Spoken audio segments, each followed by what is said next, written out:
We will open our morning workshop at the Klickitat County Board of Commissioners. And we will start with a public works update. Go ahead, gentlemen. Okay, we have a few things on your consent agenda. First thing is a request to waive fees for from the Goldendale Nazareth Church for the back to school bash. For the courthouse rental, it's a total of $25. We really don't do anything there, so we would recommend that. We also have item 6, which is on call. Our camp host, it's an agreement for on call with Randy Rowe. It's to take the place of the camp host that is there who needs to have time off. Also, in case something happens, we would have a backup on that one. We also have notice to contractors to schedule bid opening for August 15th for our curve warning signs and guideposts. And we have some pay estimates. We have pay estimate number 9 to James Dean Construction, the amount of $1,134,143.57. The Courtney Road project. This is for the paving of Courtney Road. The paving has been complete. We'll cover that a little bit more in detail. On the second final pay estimate to All Seasons, the amount of $110,000. This is for the courthouse HVAC replacement project. And with that, your deal. So on the construction end of things, Courtney Road, the last item is being done today, which is the striping. We will have the final project review this week, and a punch list will be created if there's any items remaining that need to be completed. Rock Creek Bridge, we're still working on submittals for that painting project. Slope flattening and guardrail, the work started Monday on Pine Forest Road. Annual traffic counts continue in between other projects. On the design end of things, white plastic edge line, we're working through the award procedure to get that project started. Curve warning signs and guideposts, Jeff said's on the agenda for approval to go to add. Data collection project, we're still working through the WashDOT paperwork to get that consultant on board. The Bickleton area paving project, we're finishing up the construction documents and waiting for our approvals to move on to the next steps, get that one out to add as well. Sundale Old Highway 8 right-of-way plans and right-of-way packets are being completed. We're still waiting for concurrence from DAP on the archaeological report before we can move forward with the right-of-way. East Road Kettle Underpass, we're in negotiation for right-of-way on that one. And other preliminary work continues on upcoming projects for next year's construction program. Okay, maintenance side. East side is they're doing some culvert extensions on O'Brien Road. West, the far east of Bickleton crew is doing road patrol to see what damage we have due to the fire. We're also, when we get a chance, we're going to go back to doing base repair and culverts on East Road, and we're doing occasional grading. West End, we're patching roads in White Salmon, Houston, and Trout Lake areas. Upcoming facilities. We have the curb and gutter scheduled to go in front of Annex, where the old Annex 1 site was, starting August 10th. HVAC units, 2 were wrapped on Saturday. Sound was dropped 4 and 5 decibels, you know, 1 per each unit. 1 more unit to go. That'll be done during the day. And then in mid-August is scheduled to do health units. Pioneer HVAC system now is scheduled for the 3rd week in September, unless we get continual heat, but we're hoping by then things will cool off. Nothing new with jail roof. That's still the same with Superior Court. Basement, we're fairgrounds events. We have the back to school bash on August 5th. We've talked about that. Rodeo Bible Camp is in effect today. That started. We got some things to work through there. So we have been actively working with the people that have animals there and the Bible camp, because it is a closed facility. Klickitat Canyon Days are this Friday and Saturday in Klickitat. Annex 4 floor covering started yesterday. When that's done, Annex 4 will be completed for mental health. Fuel island still in the same place. Radio tower Foundation is scheduled to be poured on Thursday. HVAC installation is scheduled for this week, and also generator has been installed and will be brought online. So there'll be full electricity up there. There is now, but there'll be generator electricity soon too. Other follow-up issues, I heard from the new superintendent of Wish Ramp School. I didn't realize, I didn't look very closely. They never contacted us. Their grant is to do improvements. They got an RCO grant. Their grant is to do improvements in the park. Our park. Also to do ball fields. I told them, I said, well, I'll get back to you because I said, I'll talk to the board about it. Depending on what you want to do. I said, I don't want anything that's heavy maintenance. Again, it's nothing constructing. It's to do a plan to eventually do the improvements. He said, well, we can work through it. We'll bring the board on and see what the improvements are in the park. But they got the grant to do improvements in the park. I said, we have some money also that we're going to do some improvements this year in the park. They also want to, the other part is to create ball fields. Now I said, I'm not going to speak for the commissioners, but as far as public works goes, I would prefer if you're going to do ball fields, they become the ownership of the school, not the ownership of the county, because that's what we did in Klickitat. Who did they get the grant from? RCO. How, the school applied though, right? Yes, How can the school apply for and get a grant for county property? that's a good question. I don't know. That's what I was. And I never saw the grant, and the old superintendent, who is no longer there, applied and nobody really knew about it. I say, I knew that they had applied and got the grant for the ball fields for the school, but I always looked at that as a school project for the school and improvements on the school and school ownership and school maintenance. Very curious how RCO could give them a grant for a park that they don't know.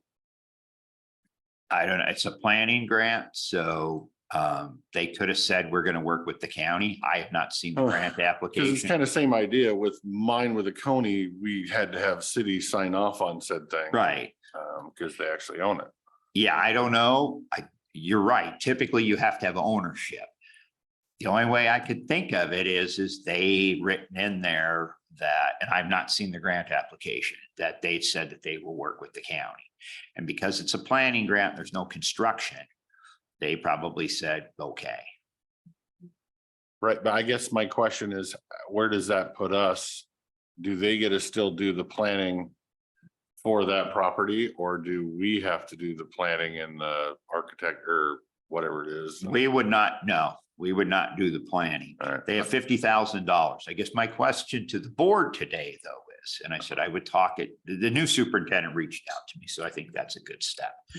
He goes, we could kick the money back, because he has to meet with his board today, this evening. And he's like, we could just refuse it. I go, well, you don't want to really refuse free money. If I'm not saying that. So let me talk to my board and see what their thoughts are.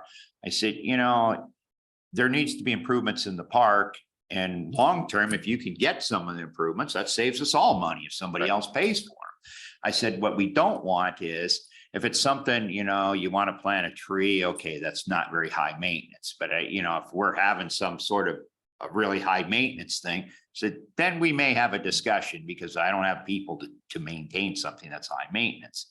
But if it's to fix what we already have there, or, maybe you're replacing the jungle gym with something else, or you want to, overlay the basketball court or something like that, that's probably a good project. Yeah. As long as where I'm at anyway with that, as long as we're brought into the planning to make sure this doesn't turn into, RV campsites and this big giant $5 million, you know where I'm going. Yes, and I told them that, and I said, I'll talk to the board, but I said, I'm sure they're going to want to at least see the plan and approve of the plan if it involves county property. Right, and be involved in the plan so that we can put the kibosh on something if it's early in the process and not after everybody gets their hopes up. Because I'm like you, if we're just, throwing some asphalt on something, ripping out the old jungle gym and putting in a new jungle gym, all those things are great. And I fully support those, but if they start going down an avenue that's like, this ain't gonna work, we need to kind of be in front of that issue before the whole community thinks that the Taj Mahal's getting built. And then we're the bad And then we're guy. the bad guys for saying Right. no. to the Taj No, Mahal. I agree. So, yeah, let's make sure we have somebody sitting in on those planning meetings if, Well, I told them I would, I would work with them, but and I told them, I said, I'll work with you, but I don't have the authority to approve any county expenditures and we have no budget to expend anything. I'll be more than happy to help you out a little bit on the grant stuff because I understand. But, as far as what we do, I said, I still think the board's going to want to be involved just because it's their facility. And Dan was nodding my way, so no, I if just they have could, Twitch. if they could let me know when they're planning meetings. Okay. I would come and listen. Okay, I'll let them know because ultimately they're hiring a consultant. Okay. Right. I can't remember. I think they're out of Portland, but I'm not positive about that. They're going to bring a consultant in to draw up all the plans. I don't know what they're going to get for 50 grand. That's what they got. But again, good for them. Yeah. No, I think it could be a good thing for the community as long as their hopes and dreams remain on planet Earth. But I didn't speak out of turn saying we don't want the ball fields though. Well, that's not up to us. No, I It's- mean, they're, it's they, Their have to ball be at the fields, school. Right, their that's maintenance, what I their mean. building, That's their. yes, yeah. that's what I'm saying. We don't want the ball fields to become county property. Because evidently somebody's going to deed them a couple lots that are close to the park. And the school district, and they're like, he's like, well, I don't know. I think maybe the thought was to turn them over to the county. I said, I said, yeah, I'll talk to the board, but as far as I'm concerned, I don't need ball fields to maintain. Because that's kind of the kicker, because one of the reasons we didn't get the planning grant where we applied for the planning grant, which is Dallasport, is because Wishram applied. Yes, And then come to find out that they're trying to make that all county anyway, and it kind of went around and Yeah. took from the other one that we were trying to do. yes. When I found that out, that's exactly, I'm like, no wonder. Because they want to spread the peanut butter. Mhm. We didn't get a piece. Well, we did kind of, because we're all in one spot. Okay, So this is the same grant that I'm working on with the city, with the county. Okay. It's just they're competitors. Okay. So, you're heavily wrapped in this, Chris. huh? You're heavily wrapped. I'm heavily wrapped in this one. She can be heavily wrapped. in Are you telling me to stand my own turf? You don't want a couple of them? They're all our people. They are, and I think they're all good. We just need to, I'm pretty good at getting grants, so. the kicker is not the money that you can get to build. The money is, are you going to have money to put in your budget year over year to take care of that?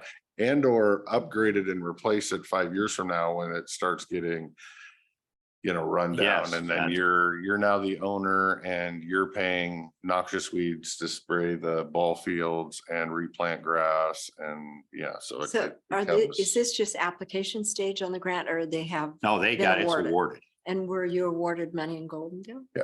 Okay. Yeah, Perfect. so ours is that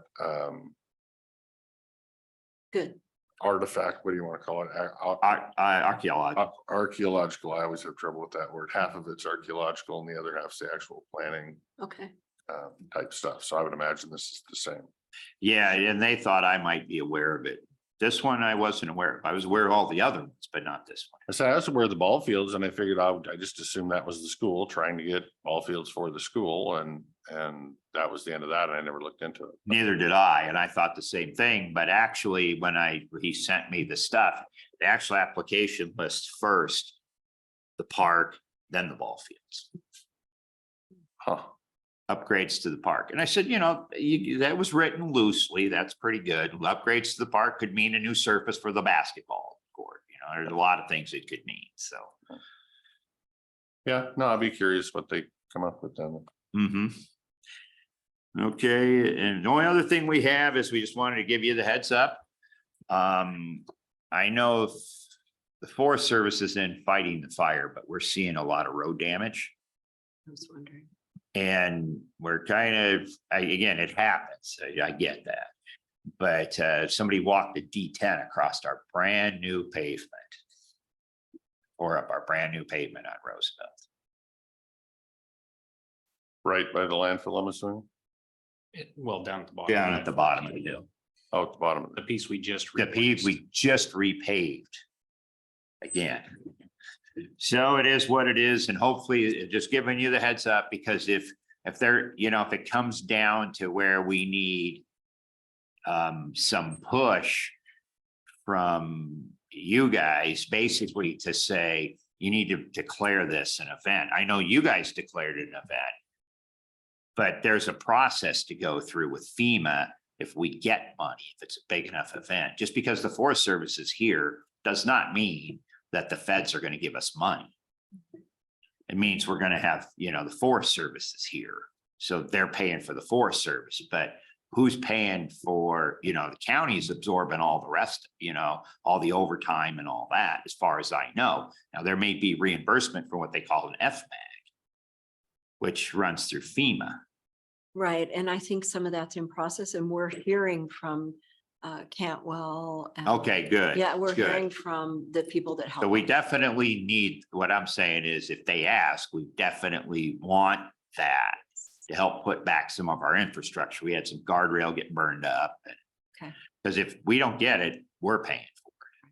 So I would say reach out to Jeff and make sure the right FEMA things are being declared to get said. He has declared all the right stuff. You declaring a state of an emergency the night of that it happened, that's part of the process. Right, it's just the way I'm looking at the grant reimbursement, it makes me think that it's like a 75% reimbursement through the state. Blah, blah, only covers these specific items, and I don't remember seeing roads, guardrails or anything else like that in that.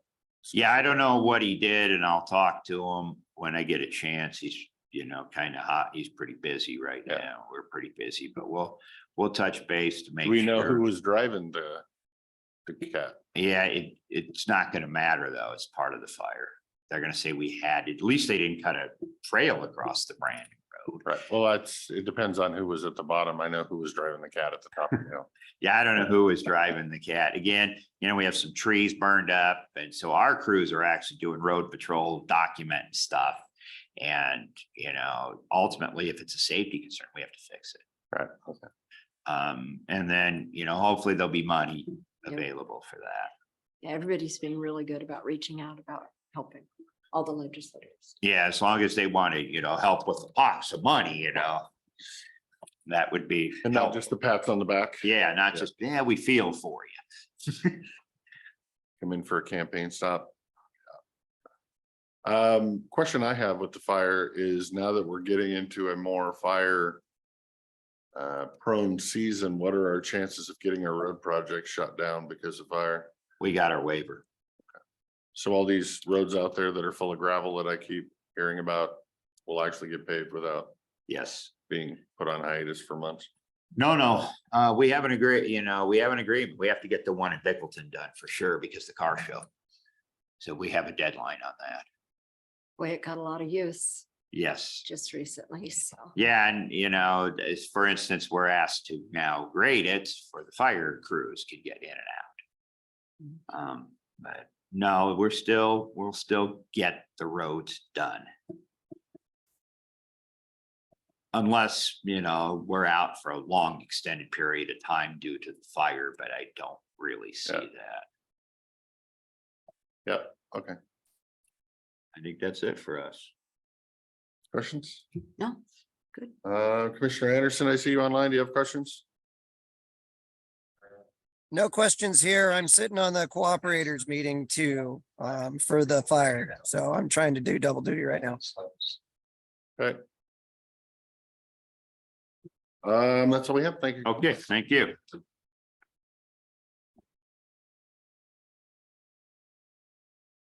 Next up is HR Manager Casey Sheridan. Morning. Good morning. So the current office manager in the WSU Extension office will be transferring to a different department, and that will create a vacancy within that position. So we are requesting a verbal to post for the current office manager position in the WSU Extension Office as the part-time 0.6 FTE. It's within the budget. It's a current position. It's been in there for a long time. And so we're just looking for the verbal to post steps 1 through 3. Long time. Didn't we just add that 2 years ago? Nope. It's been there for a while. Interesting. It's fluctuated between the full-time and part-time, but it's been there for a long time. So it's within the budget. So we're just looking for the verbal to post.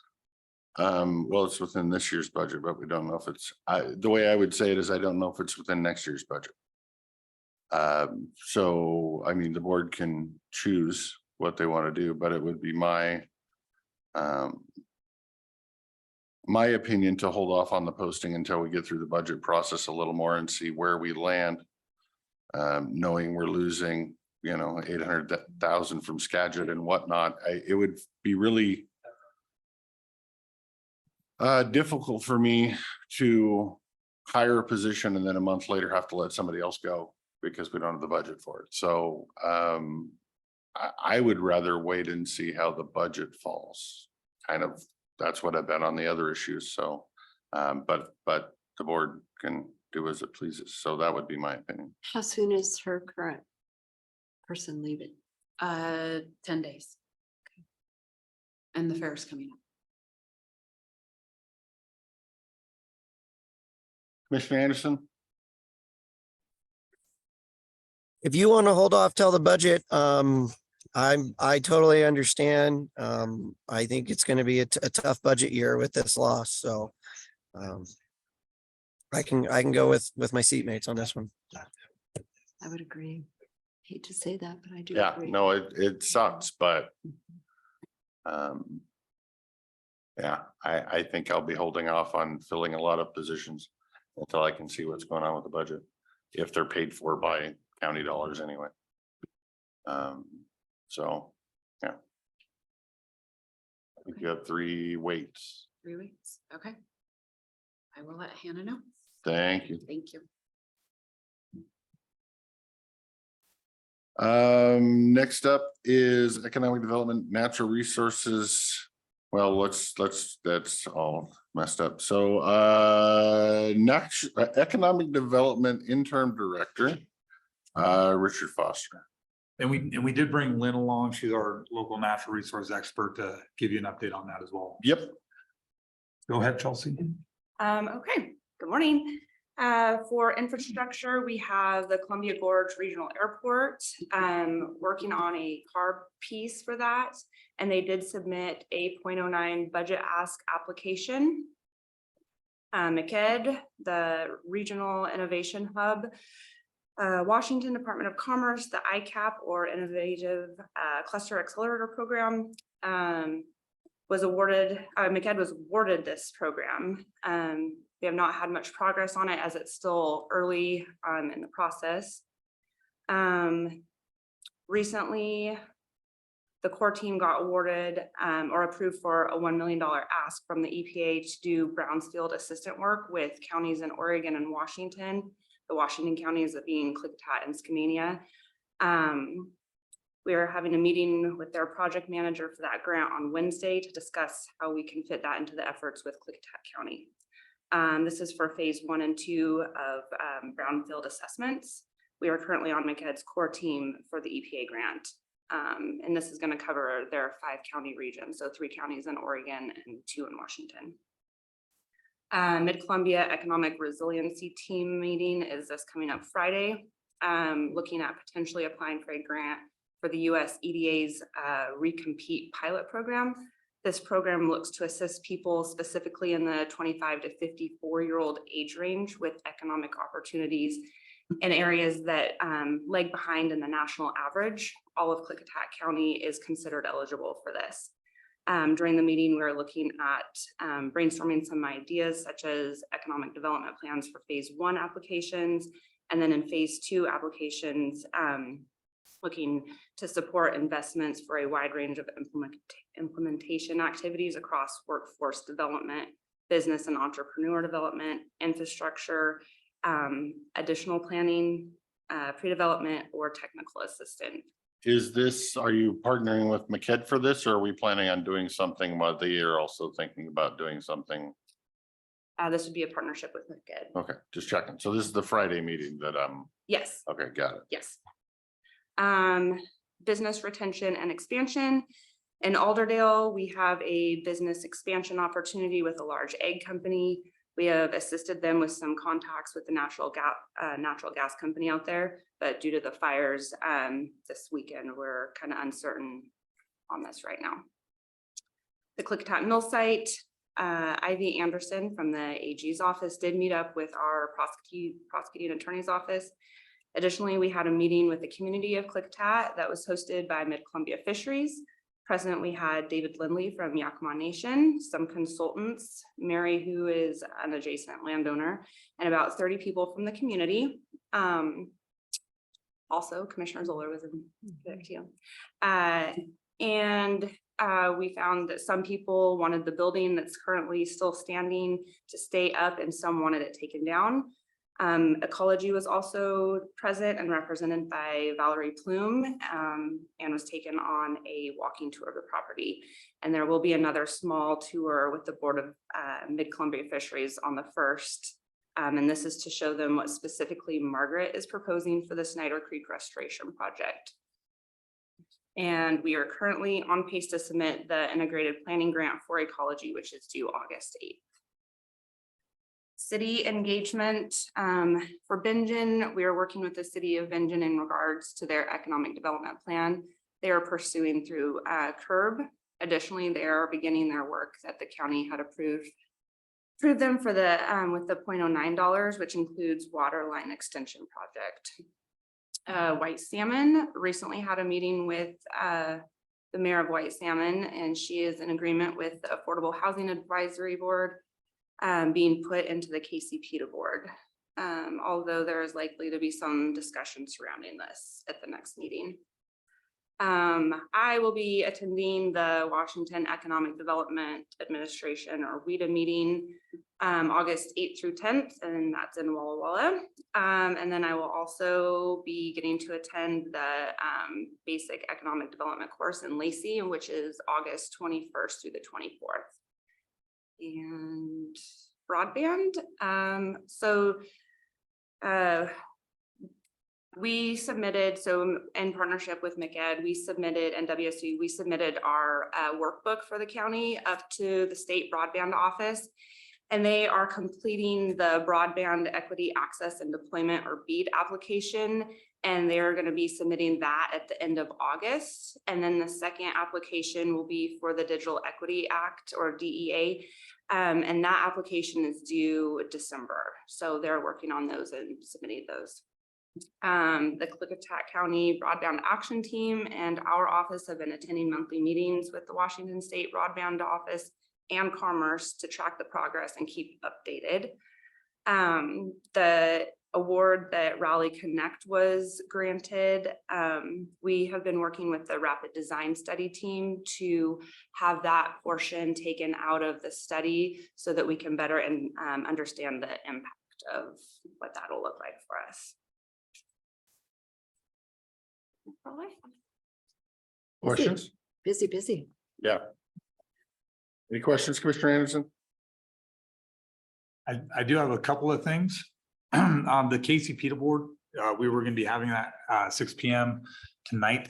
Yesterday, due to the fires and the emergency declaration, the chairman for the Klickitat County Public Economic Development Authority, Commissioner Dan Christopher, had canceled that meeting. We'd sent the word out to everybody, and we've already gotten some compliments from our KCPTA board that live out there in the region for delaying it for a week to August 1st.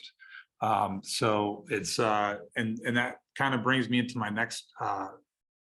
I've got two other things. Is because we've canceled that, I've got two other pieces. One's disaster relief. So we're in the midst of trying to reach out to the South Central Workforce Development Council as well as to Commerce to see what kind of, once the fires are contained, what kind of support that we can provide from a business perspective and from an employment perspective for the folks that are out there.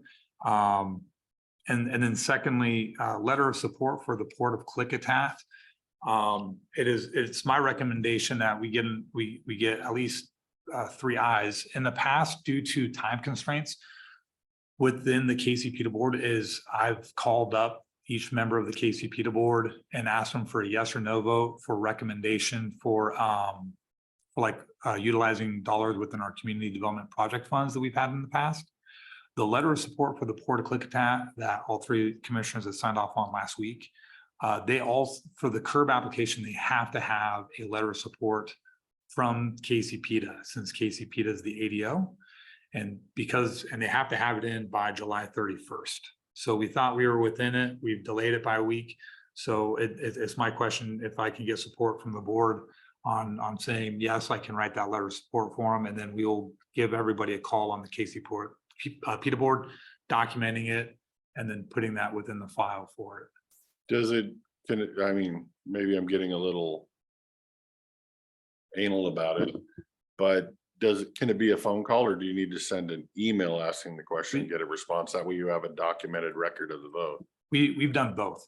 And as I've gone through some of our archives, I've actually seen some of my handwriting and piece of paper torn in half, but I've got all the votes down and the date and what they said and stuff. And I usually, as long as you cover your tracks there, if anybody comes back, there was an official vote. I think that would be okay. and if there's any comments, we typically bring it up in the KCPTA board meeting so that everyone can discuss it. If there's any concerns or anything like that. Yeah. I'm good. I think that would work. And then the other thing with the KCPTA board that probably will not be an issue, but if you can post a flyer on the room downstairs or on the front door, because the door will be locked, on the front door that the KCPTA meeting has been canceled in case some random member of the public wanted to show up and didn't get notified. Okay. I doubt it would happen, but if it does happen, we'll hear about it. So if we can throw something on the door, that'd be great. Okay.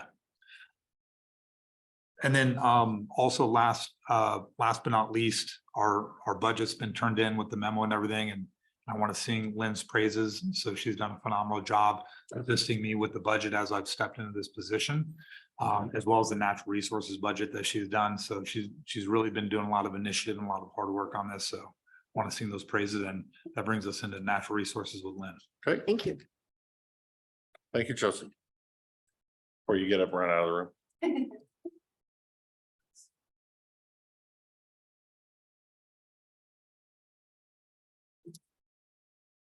Morning. Good morning.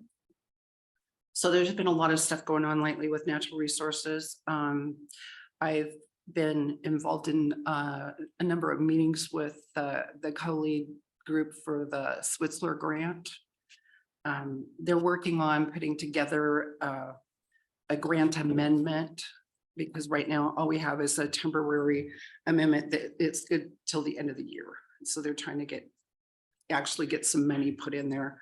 I met with Mike from Aspect, and he said that it's starting to look like around $200,000 for technical studies, with some additional funds for administration costs. And I don't have those numbers yet. We're still in the process of trying to get that worked out.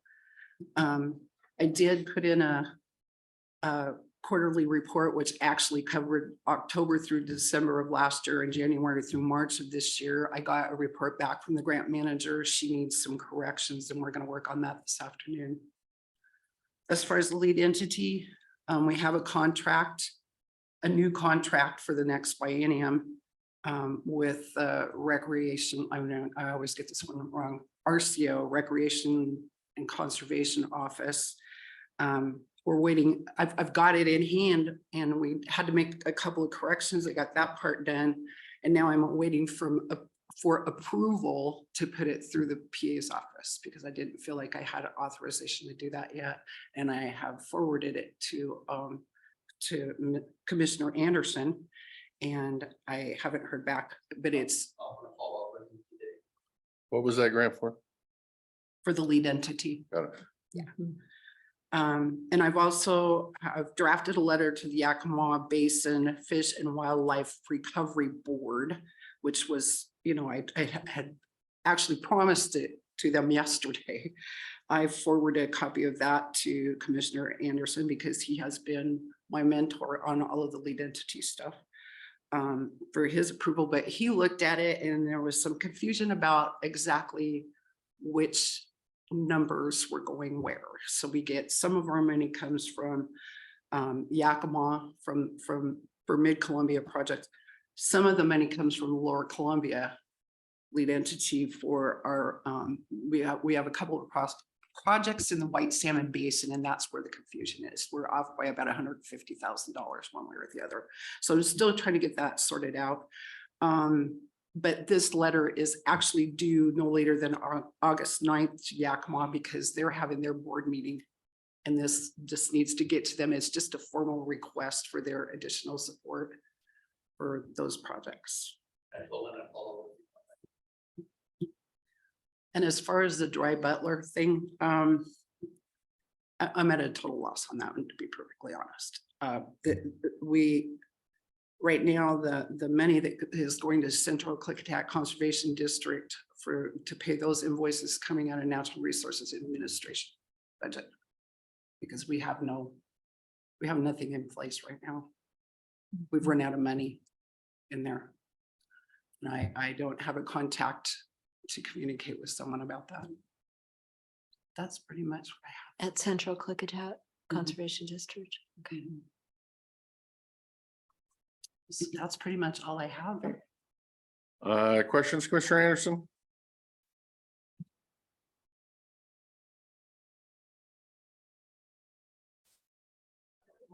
No questions here. Lynn, I'll get that grant review done to you shortly. Okay. Then I can pass that forward to the prosecuting attorney's office and we can get it back to you folks and get it signed and put in place. One side note is last week I did go over to Prosser to Benton County, and the group that came in and presented here with that Switzer project, they pretty much did the exact same project presentation over there as well. But I did get to speak to a couple of the commissioners offline, and it is their preference that we keep status quo on this. They like the way things are going and they're supportive of the project. So just, kind of a side note, that's kind of what they're thinking. So It's amazing. That's kind of what I'm thinking is they should do it and they're thinking we should do it. So we're all on the same page. I don't hear anything else. No, thank you. thank you. Good, thank you.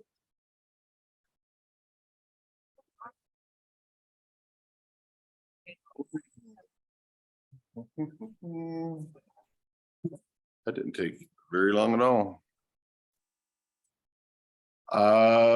Any other issues that we should be bringing up before lunch?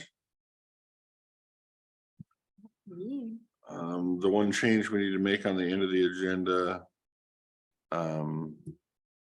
is to notice of the whatever they want, the community fire meeting that's this evening at 6 o'clock. Both of you plan on attending, correct? Yes, Yeah, we should notice them.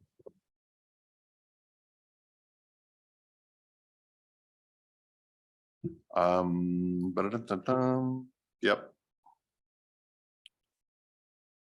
That's kind of all I have. Do you guys have anything for us? Oh, I can give you a rundown on the insurance meeting conference last week. Good news and bad news. How bad is it? We'll start with the bad news. As I'm sure everybody in the world knows, insurance prices are going crazy. The insurance on your house has probably gone crazy. Insurance on your car has probably gone crazy. Litigation has gone crazy. Hence the reason insurance has gone crazy. So what our insurance pool is finding is we have, let's say, 20 different corporate insurers covering different little pieces of our pie or our puzzle. And we're getting insane estimates back of, yes, we'll insure you, but the price is going to be 3 times as high as it was last year. Because they don't want to insure you anymore, but they don't want to say no. So if you're willing to pay them what they're willing to pay, then they're fine. So as we know, insurance prices are going absolutely crazy, and this is their way to not cover or back out of coverage. So how we fix that is like how we fixed it with our insurance here at the county. When we switched plans is we do some self-insuring, which for Commissioner Zoller in the old plan, we had car insurance for every car we had. In our new insurance coverage, we no longer have car insurance. We are self-insured. If somebody wrecks a car, we write the check. But us writing the check is going to be smaller than us paying an insurance company to write the check because we don't wreck many cars. So on a pool level, we're starting to think we're going to need to move ourselves in that direction as well and keep more retained budget for self-insuring those smaller claims and move from $2 million to $3 million self coverage this year. But I think we're going to find ourselves moving to $5 million self coverage as a pool next year. And to get in front of that, we need to build our reserves. Last year, the pool put $5 million in reserves by essentially giving themselves a 4% increase higher than they actually had to do, so that they can take that percentage and put it into reserves and get ready for what we see coming. The pool asked for a 14%. They need a 14% raise in insurance costs to break even this year, which we were all going through this thinking it was going to be 20 or 25%. But if we want to self-insure and be a little more certain we're not going to see a 30 or 40% increase next year, we need to put a little more money away this year to make sure that we can do a little more self-insuring next year. So it was the recommendation to, instead of doing 14, to do 20, give ourselves a little bit of a rate hike this year to make sure we are not getting severe sticker shock next year because we didn't see what was coming. I believe there was one board member that was opposed to that. The rest of them were in favor of that. So it's going to come down to a 20% rate increase over last year, which I will also still say is well below what we had before. And we don't have to pay the gap coverage anymore for the switching policies. So that's the answer coming out of it is a 20% rate increase. Other than that, everything's kind of hunky-dory. How many different insurance programs did we lose that we're now going to self-insure? It's hard because you have multiple insurance for each thing. You have property damage. You have one company that shares with another company the first, say, $5 million of coverage. And then you have another company that's paying the next 5 million over the first 5 million. And then you have another company that's on top of that paying to just try to get you up to 20 million.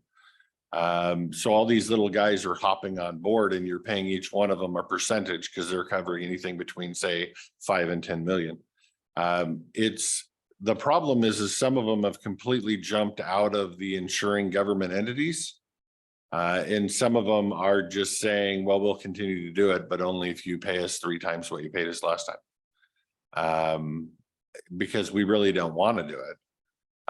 And so I guess I'd say when you're in a recession, there's money to be made in insurance. And when you're not, and you have interest rates the way they are right now, a lot of these big corporations that are funding the insurance policies would rather get into other areas where they can make a bigger percentage of profit. So you have less Warren Buffetts, you might say, that are actively involved in funding insurance policies when you have interest rates the way they are right now. And that's why one of the other reasons everybody's hopping out.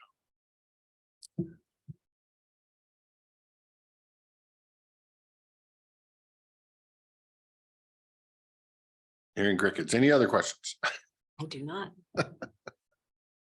Oh, So, yes. thank you for going to that meeting. Yep. It's about 2.5 days of your brain getting mangled, and then drove back from Spokane, and that was the night of the fire. So it's kind of been going and going since then. So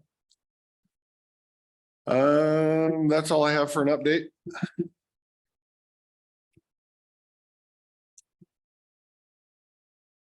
I attended the cooperatives meeting and it sounds like the fire's doing a lot better. Yeah, the briefing I got this morning. I guess if you look at the fire as a clock. In Bickleton is at 12 o'clock on the clock. From 12 to 3 is doing all right, doing good, you know, still some worry there. From 3 to 6 is, you know, dead. Fire's all but out. 6 to 9 is a little bit of worry. But it's mainly that 9 o'clock to 12 o'clock area where it's down in the canyons and gullies and stuff like that. I haven't heard of any houses being threatened since the first night / first morning.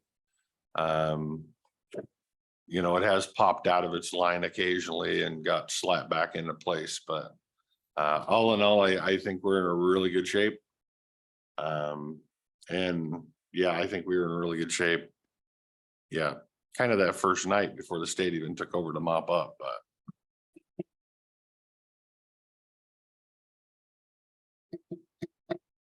And that's what I know.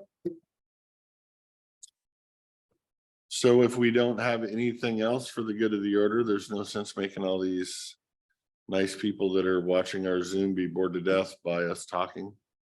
And if we don't have anything for the good of the order, I would entertain a motion to recess for lunch. Mr. Chairman, I make a motion. Oh, go ahead, Jake. So he's so moved and you can Okay. second.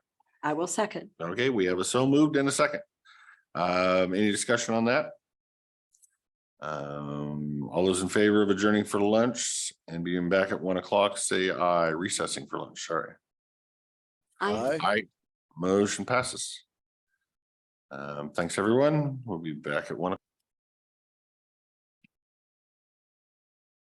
It is 1 o'clock. We will call to order our regular business meeting of the Klickitat County Board of Commissioners. Let the record show all 3 commissioners are present, 2 in person and 1 on Zoom. And we will start with a pledge of allegiance. Please rise.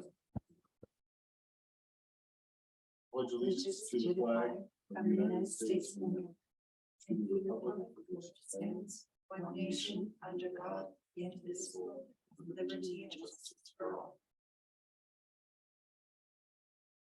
Thank you, everyone.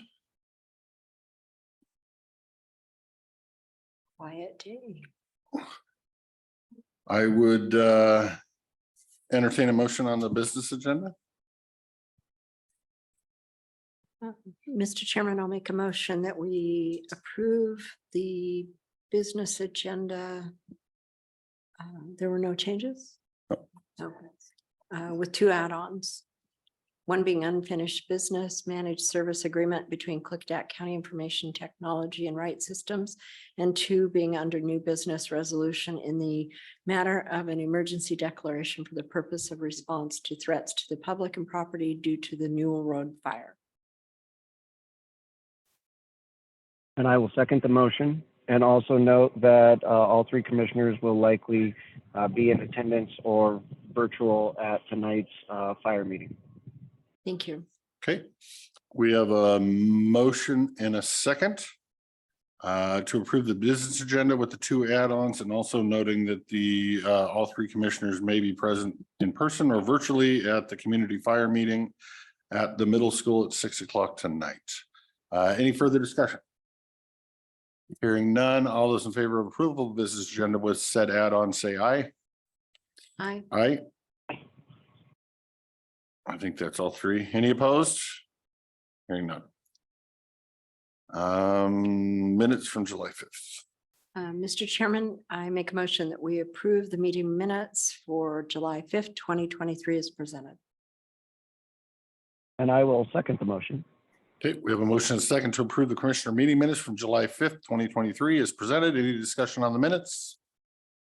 Yes, I noticed on the minutes, I noticed on the minutes that the Discussion in the morning for probation services for the carryover. Was there a decision made or did anything happen there?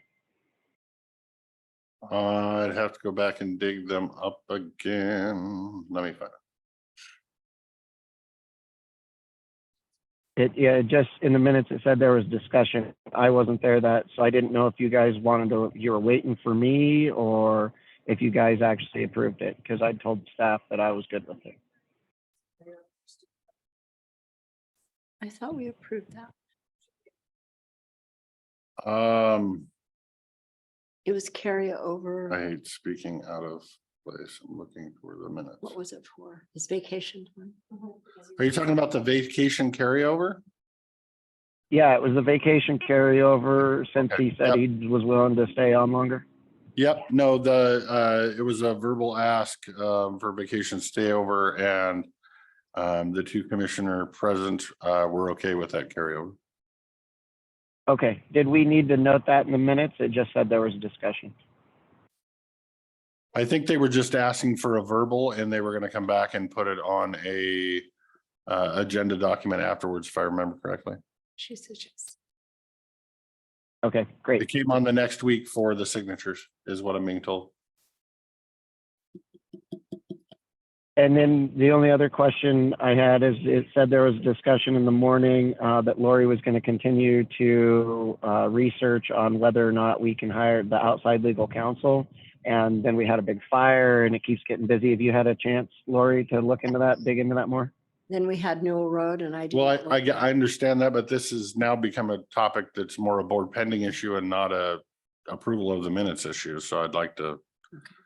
Okay, I just, Yeah, no, we I can add it for understand where board you're coming pending if from, you'd and I'm not trying to stop you from getting that answer, but as we are only approving the minutes at this time, I think that conversation is for later on the agenda for the question. I don't want to dirty up the approval of the minutes. Did you have any concerns with the minutes, Commissioner Anderson? Nope, I've already sent in. I didn't have any, so I'm good. Okay, Ready perfect. to vote. All right, barring no further discussion, all those in favor of approval of the commissioner meeting minutes from July 5th, say aye. Aye. Aye. Aye. Motion passes. Next item is citizen comment. Citizen comment will be limited to 3 minutes. There should be a clock on the Zoom screen if you can see it. Please give your name and general location for the record. Please keep your comments to items pertinent to Klickitat County business or things happening inside Klickitat County, if you would, please. Other than that, we'll open it for citizen comment. We'll open it in the room first, and she's running for the mic. Sometimes you want to be first and sometimes you want to be last, so we just never know. I know. There's nobody else here. Kathy Moco, Goldendale. What my thoughts for today are how wonderful the fire response has been to this huge fire we've got in District 3. And it was kind of hard at first to figure out exactly where it was, you know, because it's such a big area.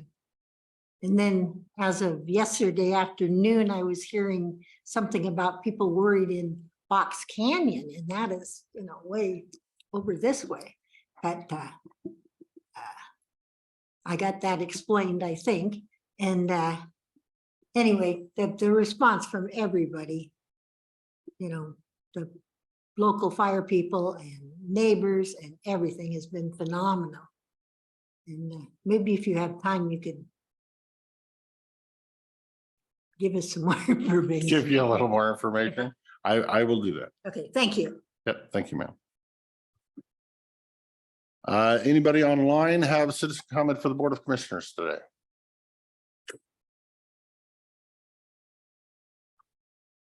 If you do, raise your hand or unmute yourself.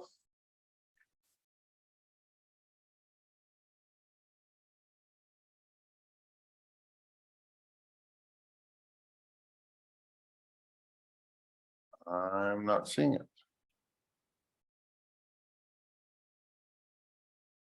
So plenty of time. I'll try to get some of your fire questions in while we wait for somebody else to want to raise their hand online. For the longest time, that was a level 3 evac, but there was nothing next to it. You were either in 0 or level 3 evac. Most of the time that doesn't happen, so they put a buffer on it just in case the fire runs. So technically you kind of need a 2 and a 1 next to it, no matter how small they are, just so those people will at least be paying attention. The wind is not forecasted to shift and be from the east for a week or so, so the chances of it going the other direction, albeit small, but people need to at least be paying attention. Unfortunately, it did cause some people up on Box Canyon to get a little overly worried a little too fast. But I guess I'd say it's all for the safety of people paying attention. Right now, I was kind of telling them earlier, if you look at the fire as a clock, with Bickleton being at 12 o'clock and Roosevelt being at 6 o'clock, 1 o'clock to 3 o'clock is pretty good. I mean, there's still some flare ups in that section east of Bickleton that they're trying to get a handle on. Let's call it the 3 to 6 o'clock, which incorporates the landfill down through Roosevelt, is, I won't say contained, but really close. They'll have crews monitoring it today in the high winds just to make sure there's nothing going on. And if there's nothing going on, they will pull those out and move them somewhere else. The Roosevelt around to where the start of the fire hit, which would be 9 o'clock on your clock. They put in fire line through all that, had to work back through some canyons. It's pretty cut off, but they're monitoring there. There has been some flare up right around where the fire started down there. And then again, a little bit on Old Highway 8 there. But the main concern is that 9 o'clock to noon section, which is the canyons coming out of over there where that fire's in the canyons. And there was, on the first day the state took over, they had, I want to say it was an echo team that was on that canyon. They ended up pulling them off to go help somebody else, which that caused that fire to flare up and go north. They've since brought them back, but they're trying to pinch that fire off in the canyon before it even gets to Bickleton Highway. And I have my fingers crossed that I think they'll actually maybe even be able to do that today. So a lot of fire in a lot of the canyons. There are concerns other places. And good education for the county. Reports are 3.5 feet of grass underneath the solar panels. So apparently we didn't have anything in our permit or conditions of the permit of vegetation management. Because rumor now is if that goes off, they have to pull all the fire crews, evacuate everybody out of the area, and nobody can even be in the area because of toxins. So I'm going to talk to Incident Commander tonight and get a better read on that, so that when we move forward, or if we move forward with any further permitted for Bluebird, which is currently in the works, or as we deal with the state trying to permit Cypress Creek out here, you know, what are the ramifications of a fire inside a cyclone fence? And in my personal opinion, you look at the fire you had out here by Cypress Creek. If that was all cyclone fence and the fire crews couldn't get out there on the field to try to put any kind of stop to it, they'd have been fighting it from Pine Forest over here, and they may not have been able to stop it before it got to those houses. So that's that sensible siting, and where should you sensibly site solar, and what's downwind and fire mitigation. And I don't know that there was a lot of questions asked to emergency management and whatnot in the past about fire mitigation for these projects, but going forward, you can be assured that I'm going to be asking this question. But that's it in a nutshell. They have a Newell Road Fire Facebook page. If you haven't seen that yet, it has all their updates and all their little video briefings of what they're going to do. It's not super detailed, but it's close enough. Oh, there's somebody online. Oh, then they went away. 2662, you unmuted yourself. Do you have a citizen comment for the Board of Commissioners today? Hello. Hi, Commissioners. This is Tracy from Lyle. Okay, go And ahead. I just heard the very end of your little your comment to the last person, but it's part of what I wanted to comment on, and that is so Klickitat County started what was called a CWPP, I believe, Community Wildfire Prevention Plan with Skamania County in 2006. And that's when they started doing this mitigation thing of the hazards in the county and the risks and such. And that was before solar ever came on board. So they have been doing this risk mitigation, for solar. Now, my question again is the addresses. How can they identify where a good place for solar would be if the addresses aren't correct in Klickitat County? So, Mr. Christopher, you had gave me a reply to my comment last week, and you had said that you're not in charge of the software of the mapping program. So I went to the Klickitat County Parcel Interactive Map, and at the lower right corner, I looked at your software for your county, for our county's mapping system, and there's a little blue icon at the lower corner that says leaflet, powered by ESRI General. Leaflet and ESRI have a link to it. Leaflet is a Ukraine website. No joke. They talk about the Russian war or the war with Russia. The ESRI goes to a website that looks like it's kind of like the census would be, but you're able to put in addresses and do charting and such on that website, it looks like to me. Now, let's go back to the addresses. If you go to your Apple Maps or your Google Maps, and I understand that you're not responsible for Apple or Google, but if you go to those maps and you look up where the Klickitat trailhead is, you will see that the Klickitat trailhead is actually on the west side of the Klickitat River. The Lyle trailhead is on the east side. If you go to a little further west on 7th Street in Washington, you'll find Doug's Beach in downtown Lyle. You'll also find Horsethief Lake State Park, where the sandbar is. And these are all incorrect, as we all know. Why are they there? Right now, they're trying to get a grant for the sandbar, and it says that it's Horsethief Lake. So I beg the commissioners to please look into this. I know it's not your software, but it's incorrect. So the road maps, the road department is regulated. The electricity or the Thank you, utilities ma'am. are Your time is regulated. Okay. I think I'll take the prerogative to try to answer this question while it's fresh in my memory. Again, if the Apple iMap software has a problem with it, that's not something a Klickitat County Commissioner can just call up Apple and have them fix their software. If you have a problem with a map that's not updated and used and paid for by the county, you're going to need to take it up with that company. Now, our software, we do buy a software license to run our mapping software that is software owned by a company. It's not our software, and our software works correctly. Do they have their own name in the bottom of it with a hyperlink to their website? Yes, they do.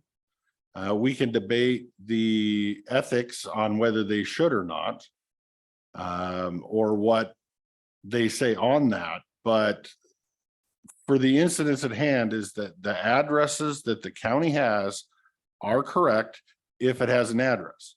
But just like the solar farm, what you may find, and I'm not guaranteeing this, if it doesn't have a mailbox, it may not have an address, because the only reason to have an address is to receive mail. I know I've owned plenty of properties that can only be referred to as a parcel number because there was no address to collect mail. And again, if there's a map or an address problem at the Postal Service, that's a question for the Postal Service, not the county. So as we've checked into this issue multiple times through the planning department with addresses, our GIS software mapping people in Public Works, they've all looked at this issue and assured the Board of County Commissioners that there is no issue with the county mapping software or the county's use of addresses. So all I can say is that if you're having address issues with outside sources, you're going to need to take that to the outside sources. With that, we'll go back in the room for public comment, and I don't see any. Let's go back online. Anybody online have public comment? Please unmute yourself or raise your hand.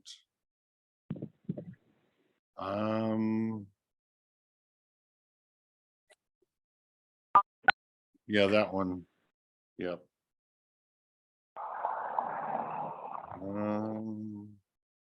I was gonna say mute that one. I don't know if the other ones are actually unmuted. 0088, are you unmuted? Yes. Okay, go ahead. Yeah, I was just wondering if you had received my email about declaring Klickitat County as a constitutional county, and if you'll please consider signing the resolution that Sheriff Songer has.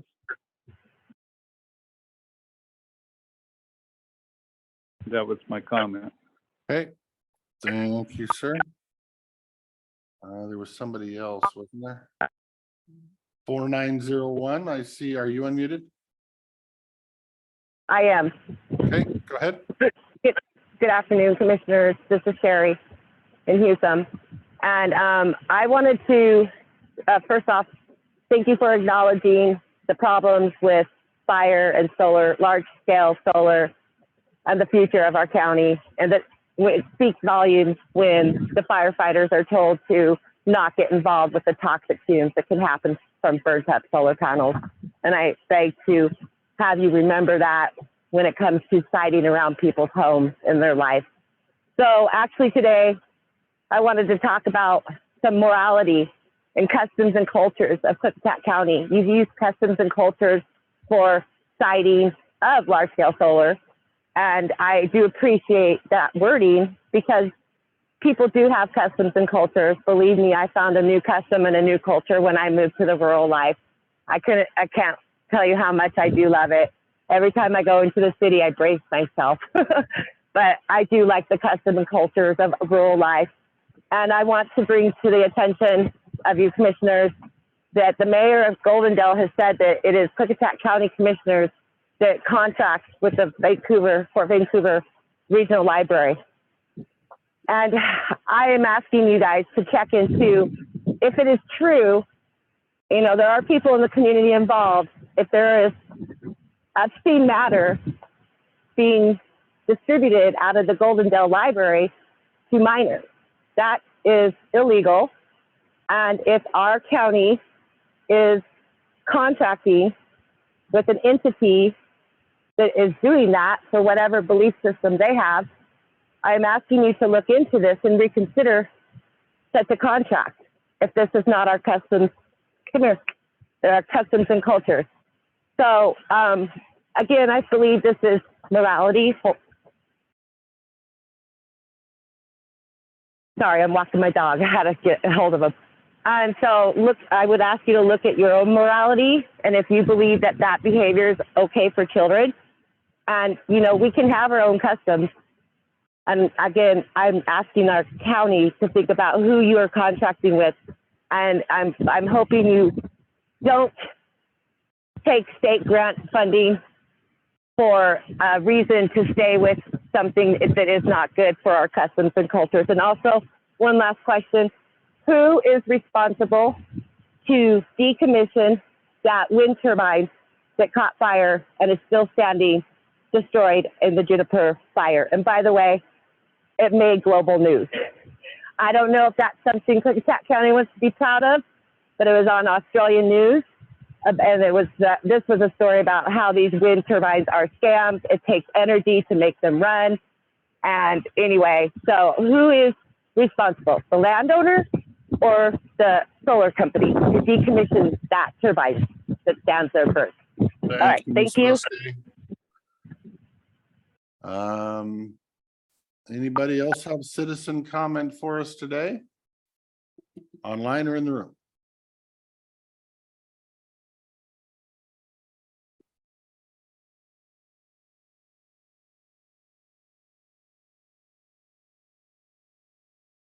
I'm seeing none.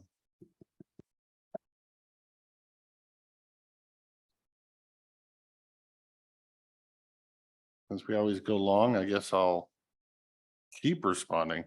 Sherry Library Board. It is my understanding, and feel free to correct me if I'm wrong, that the voters of this county got to choose whether they wanted to be a part of Fort Vancouver Regional Library. The voters of this county chose to be a part of Fort Vancouver Regional Library, and that's why on your tax statements for your property tax, there is a tax in there for Fort Vancouver Regional Library. What we as the county have, and the only authority we have, is we get to make one board appointment to the Fort Vancouver Library's Regional Board of Trustees.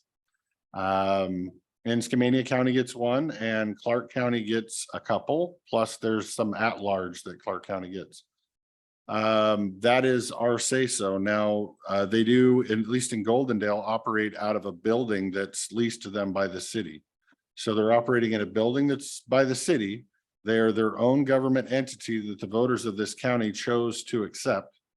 And the only oversight to what they do or how they operate is this board of directors trustee. This board of commissioners did have the opportunity to make a new library board appointment about a year ago.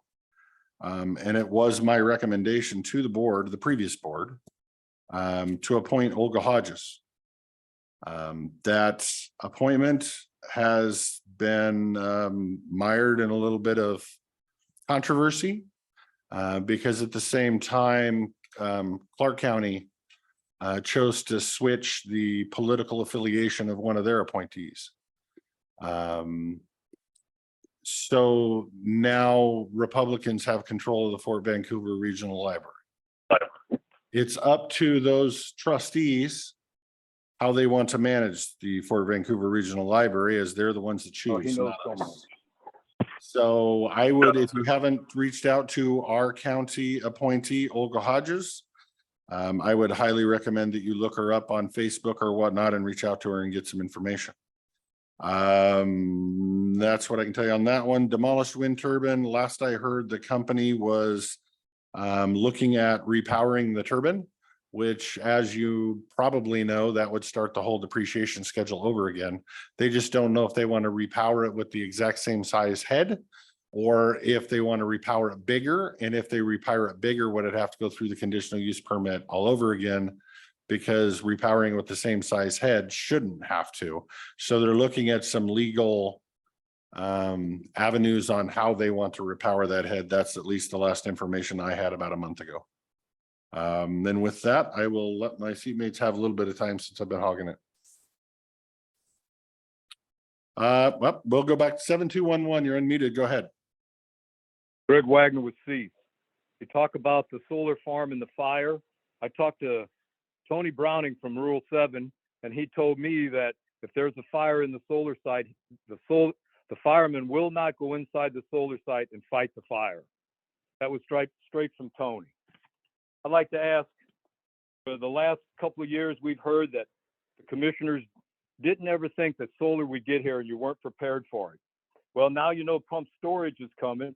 How are we preparing for that? I'd like to know, how is this board prepared if FSEC determines that carriage or project is consistent with their land use? What legal action will be taken by this county if that's determined? Do we have any legal representation? Is Mr. Cannell willing to do his job and represent the citizens of the county with this solar issue at FSEC? I'd also like to know that this board has held like 31 hours out of 248 hours of available Thursday workshop hours, and that's pretty poor. That's like 11% of the time was utilized. This county has all kind of plans and policies and codes and ordinances that are out of date and need to be worked on. Why aren't you working more workshops? It's within the chairman's purview to schedule workshops. I suggest that you do that. Today, you adjourn the meeting early. Why don't you stay and work on some of these out-of-date plans and try to get this county's plans, policies, ordinances up to date? I've yet to hear this board discuss the comp plan in open session. And that's the master plan for the county, written in 1977, last updated 10, 12 years ago. It's supposed to be reviewed annually. It never was. and it hasn't been in the last few years.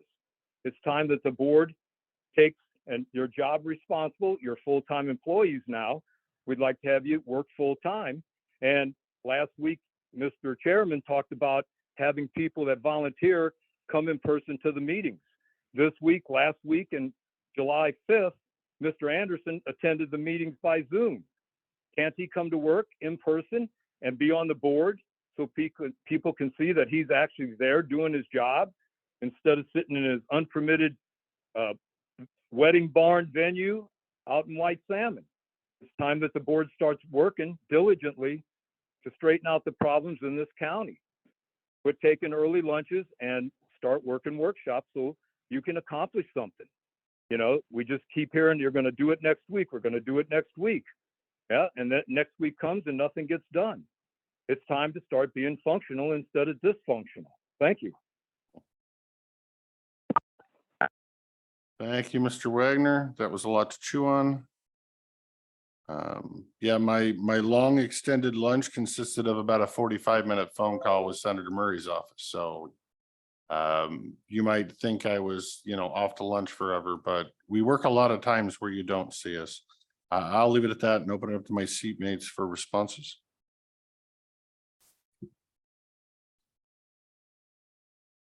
I agree with Commissioner Christopher. There's so many hours that the public doesn't see. And we care for our public, and I take my position seriously, and I'm rather addicted to it and work very hard at it. And I'd like to say that I find that with my seatmates as well. I can reach out, or when we're in the office, I can tell people have been working on items when we are able to talk together.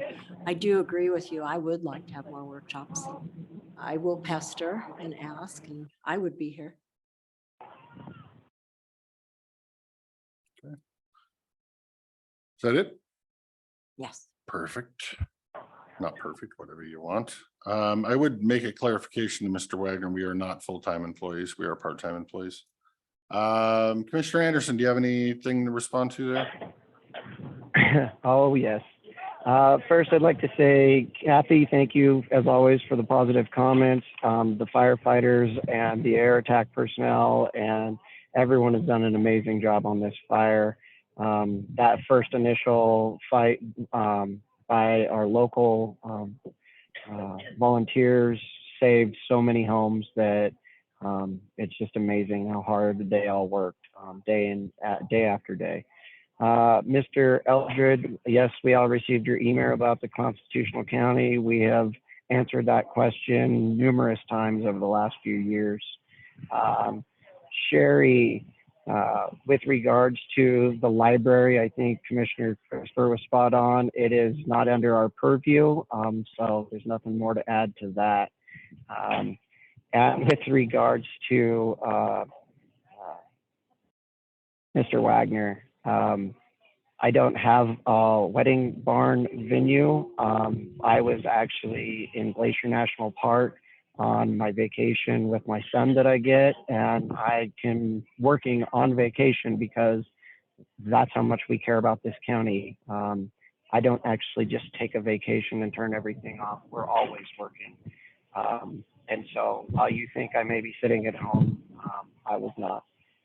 And this week we're in Idaho because I get 2 weeks with my son during the summer to go on vacation. And we're trying to do that while also continuing to work all day. So thank you for pointing that out and bringing it to the public's attention that yes, we have lives outside of just being a commissioner. While you think that, for every hour that we work, that we need to hold more Thursday workshops, it's hard to hold a Thursday workshop when our planning director is taking some much needed vacation time. That's why we're not working on the comp plan until she gets back. For every workshop, for every hour in a workshop, there's hours and hours spent preparing for that workshop. And we're continuing to ask more of our employees when they're always working on their regular stuff, let alone trying to update the long range plans. That's why for years we've been trying to hire a senior planner for a long range planning. And it's impossible to find somebody qualified who's willing to move here, who wants to work here. And so we're going to keep looking and we're going to find a way through it. But other than that, with regards to Mr. Cannell, he has responded to the board multiple times saying that he is and always has represented the county, and that's what he does. And with that, we're out of time, sir. Okay, thank you, Mr. Anderson. That concludes public comment for today. Thank you all for participating. And if you have more questions or want to have a sit down chat with any of us, please reach out. We will be, I'm sure, well, at least I'll speak for myself. I will be more than willing to sit down and chat with you, as well as I'm sure my seatmates would do the same. Moving on, 1:30 is time for public hearings, public meetings, and bid openings. Today, we have a public meeting to consider the final approval of short plat SPL 2021.14, a proposal to create 4 lots. The proposed short plat is located within the Lyle vicinity. Applicants Echo Summit LLC. Robert Hefferman representing. Good afternoon, Commissioners. Thank you. SPL 2021-14 is a proposal to create 4 lots from parcel 03-13-1812-070400 in the Lyle vicinity off of Fisher Hill Road. The admin review of the short plat has been completed. Signatures have been obtained from the Road Health Treasurer and Planning Departments. All conditions of preliminary approval have been met. If the board finds that it's in the public's interest to approve the short plat, a motion needs to be made granting final approval of SPL 2021-24, applicant Echo Summit LLC, Representative Robert Hefferman. Okay. Any questions from my seatmates? Concerns? None here.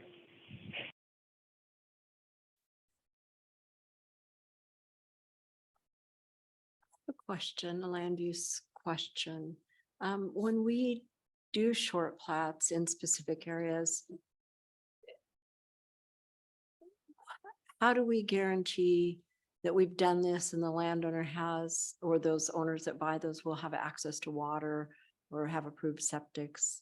Part of our approval process is environmental health department review, and that department ensures that if it's large lots or less, 20 acres or less, then they have test pit evaluations, on-site septic evaluations done to make sure the soil will support and what type of septic it will support. For septic, but for water, we don't guarantee that there's water available or they're going to hit water. Note or on any the of that. plat that we do ask for copies of well logs in the area to make sure that there are wells in the vicinity. And if it's, if they're asking for a well versus public water. If it's public water, then we ask for a letter from the surveyor. Yeah, I do know that there has been concern from a neighbor about water availability. That jurisdiction is Department of Ecology for wells. We are looking at per our ordinances that Right. we do have on-site septic and there are wells in the area, so at least we know that there's a good chance taken.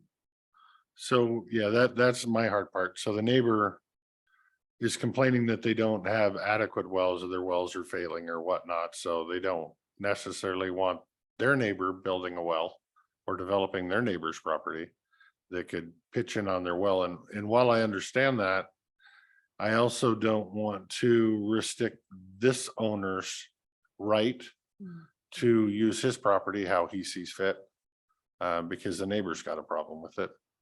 I think long-term, as we go through our comprehensive plan, we can look at water tables and well logs and make a more informed decision on where we should allow development or non-development. The hard part is right now when we're only giving a little bit of information without any real factual science to back it up. And told to make a decision to not let somebody subdivide their land. So, yeah, But that's exactly what the comp plan is for. Right. Is to deal with these kind of issues and concerns. But we don't have that. well, we do. It's just 20 years old. Sorry, inside joke. Yeah, I can't imagine the same concerns aren't by Mr. Anderson. The problem is I don't know that we have any tools or solutions before us today. Okay. Well, water's a countywide concern, you know.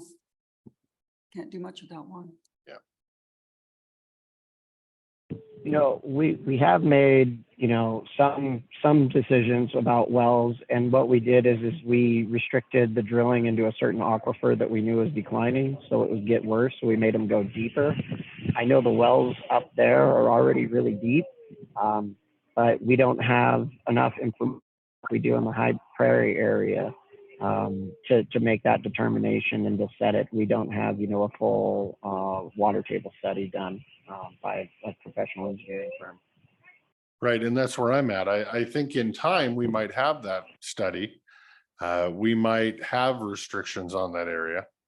But I can't just arbitrarily or capriciously put limits on this applicant based on the testimony that the board has received. So yeah, I have to just go with the evidence we have on hand and make my determination that way, and which will be a vote for approval. But I am concerned. But any other questions or discussion or anything on this matter before we take action? Do we have a motion to take action?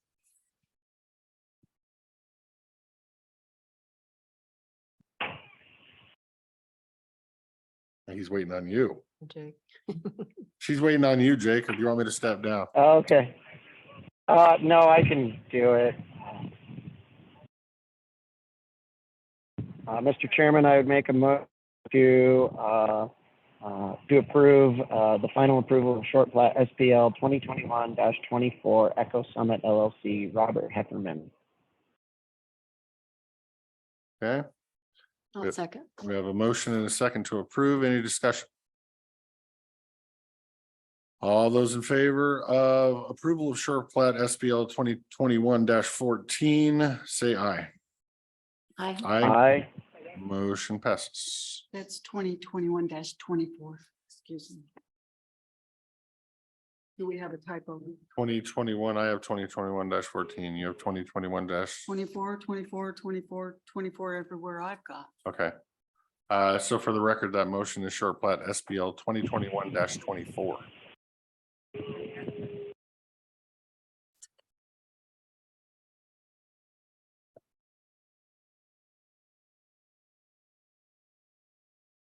And as we're signing this, I'd like to ask my seatmates too, that maybe in an upcoming workshop, we start having this discussion about dwindling water resources and how we move forward. I think that's the conversations with whoever's doing our well monitoring. You add locations like this that might be a red flag that we need to watch onto our well monitoring. And that way we have at least some data, a year or 2 years worth of data before we go making some executive decision. Yeah, I like data. That is good. Except now we're in this natural resources hold without a well monitor right now, so. That's our glitch in the Well, we matrix. can make a plan.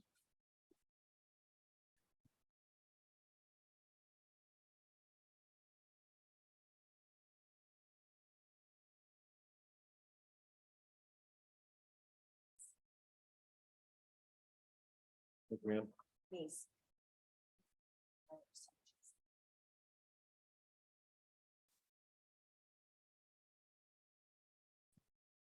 Mhm.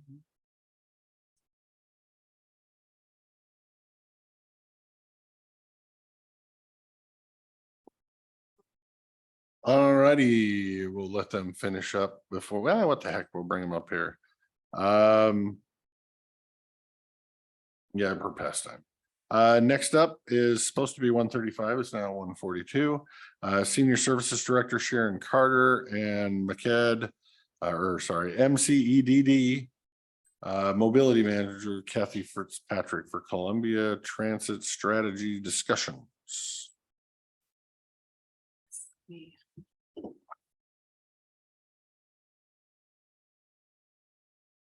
We having fun yet?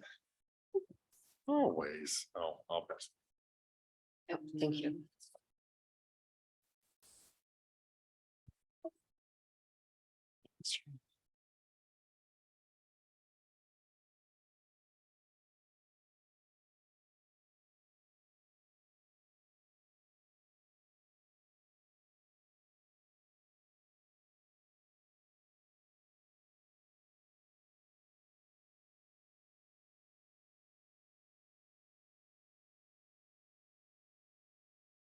So I think we were in January, been a while, that we had talked about the Gorge Regional Transit Strategy and the work that's been going on with that over the last several years. And I would say in terms of, Kathy too, and Economic Development District in her role as our mobility manager with Gorge TransLink, which has been the partnership of the different transit providers in the main 5 counties in the Gorge.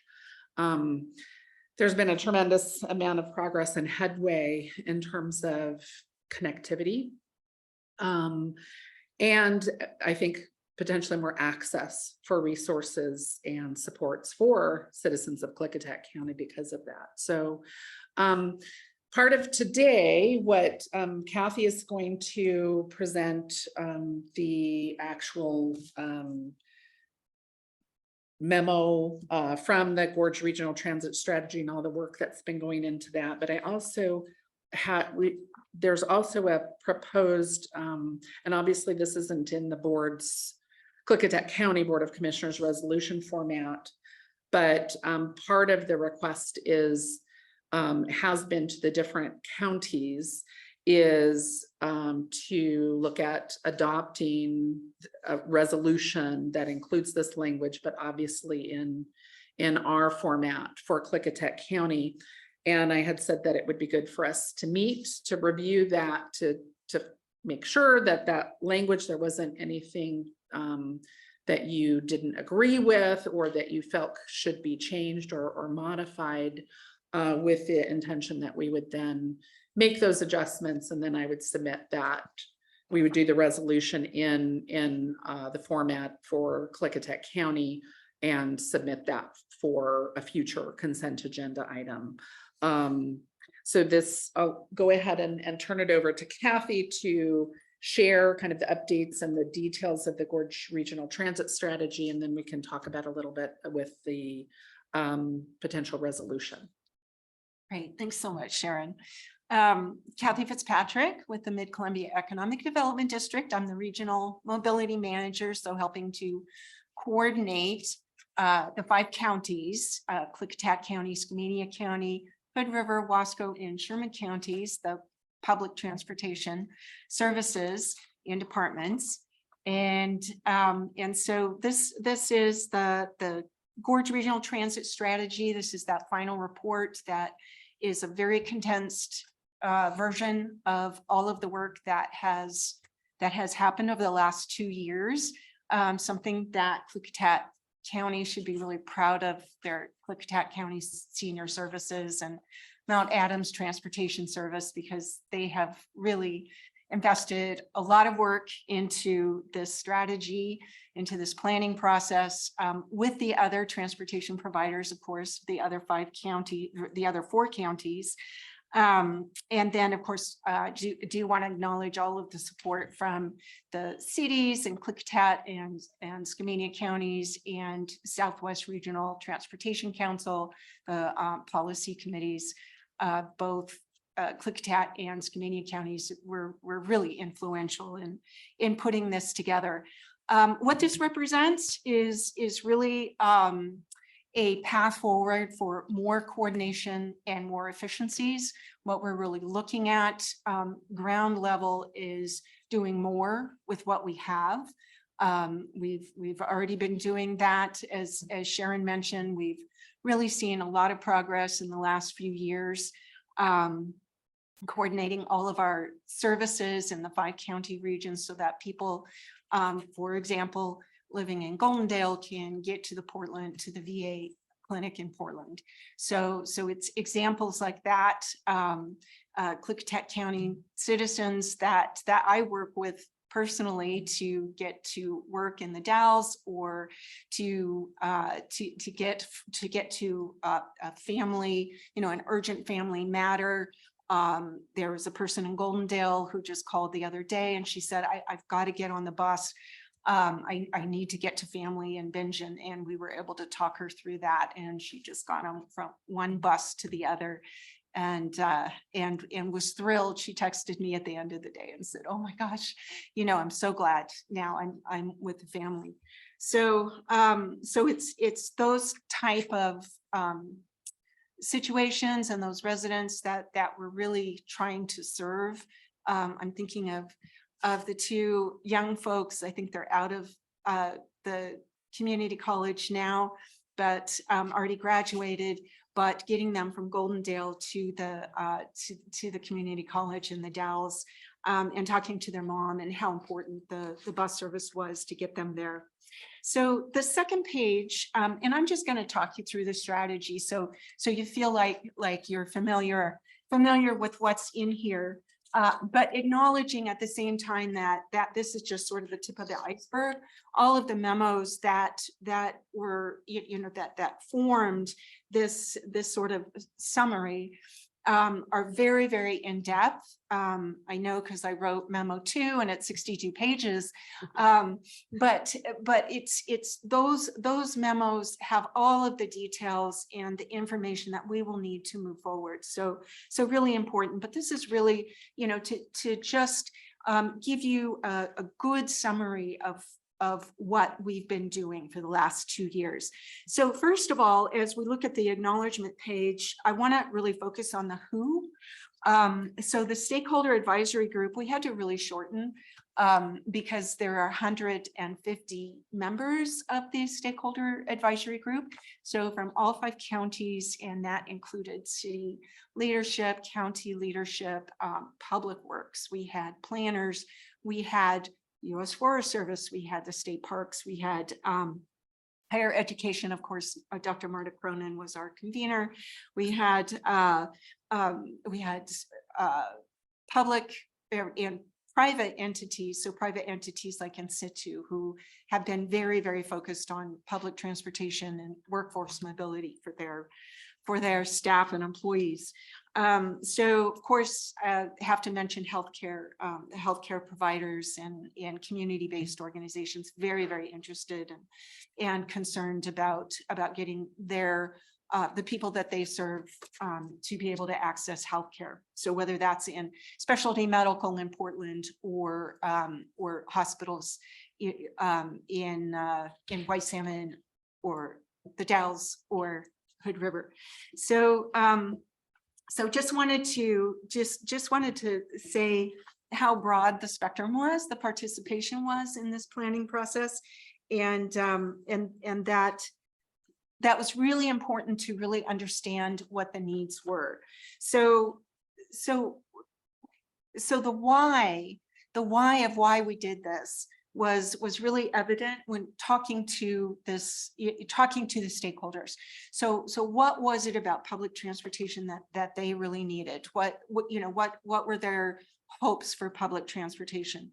And a lot of it I just mentioned, but really to kind of summarize what we heard was workforce mobility, housing affordability. People are living farther and farther away from their jobs. What we heard was access to resources like healthcare, like recreation, kids wanting to get to the skate park. So, and of course, one big challenge that we're all facing is our growing an aging population. So really are older adults who, many of whom can no longer drive, but they still want to be independent. They still want to live at home. They still want to get to civic activities and cultural activities. They still want to be a part of society. So getting them on the bus, I think is really what we're looking for. And of course, the senior services does a great job with dial-a-ride services. So getting them to the grocery store or to critical medical like dialysis. But there's something about the independence and autonomy of knowing that the bus is going to meet you at World War II Park, and you can get into the Dalles real quick if you need to go to the pharmacy. Or if you just want to go to the senior center in the Dalles, and we've got several people who do like the senior center in the Dalles because they have different activities than other senior centers. So it's cases like that where we're really trying to coordinate together so that we can, because we know living in a rural area that our services and our resources are many times in another county. That's and it's that mobility that's really crucial. So the next page is really talking about the what did we do, and it's the page with the little map. So what was the first phase of this process? And that was really about strengthening partnerships and creating a vision. So really, putting, what is the vision? We all have different wants and needs. What is the common vision? And what are our goals? So that was really what we did in phase one, was to strengthen those partnerships, those really different partnerships, and craft a vision, and craft some goal areas for public transportation, for the future of public transportation. It's all about the planning, right? How what do we want for the future? And definitely what we heard time and time again was the importance of coordination. So if you go to the next page, you will see a picture that I love. And I love this picture because I worked with Skamania County with their sheriff's department and the emergency management department, with WashDOT, with U.S. Forest Service, with Columbia Area Transit, with Skamania County Transit, with other concerned entities like the chamber, about the issue that was growing and really coming to a really critical point at the Dog Mountain Trailhead. And so working, it took a lot of meetings, but we finally worked out a partnership whereby at first it was Skamania County Transit, but then transferred over to Columbia Area Transit, whereby we had this shuttle bus that was integrated with a permitting system in order to control the chaos that happened every weekend at the Dog Mountain Trailhead. And we all remember that a couple of people died. It was truly getting really bad. And Skamania County was having to devote a lot of resources into trying to manage this issue, which was really just about issuing tickets and towing cars. So working together, we were able to, and what I love about this picture is this is a Saturday. And if you look at the nice, neat row of cars behind the bus, that's what the last couple of years have looked like on weekends. Managing the chaos, just really getting this real safety issue under control. So taking the burden off of Skamania County is basically what has happened, because CAT is now running the service with U.S. Forest Service, and then MCED is helping to convene and coordinate as well. So for Klickitat County, when we look at coordinating, I look at what we did with In Situ. So In Situ was really, they were investing probably $600,000 a year into getting their employees from Washougal and along SR14 and the Portland area to the in situ in Bingen at the port there. And it was a lot of money. And so they reached out to us and said, you know, what can public transportation do? What can we put into place? We're happy to invest. How do we do that? And so it was, Sharon was a big part of this, working together with the in situ partners and Columbia Area Transit. And we said, look, we will put together an employee pass, an annual pass program for you. If you buy into it, if you buy passes for every single one of your employees, and they were really happy to do that. They started out, the passes were $347 per employee for 1,000 employees. At that time, they had 1,000 employees, and that was their annual pass purchase. So that was the agreement. Since then, it's morphed into a different type of relationship, what with the Gorge Pass now that we have available to everyone for a much reduced cost. However, what we are working on now is that they are building that pass into their employee benefits program so that it is available for every single one of their employees. We have now we have 300 employees a year who are purchasing that pass. But once it is part of the purchasing the pass through in situ, all they have to do is click to buy it, and in situ purchases the pass for them.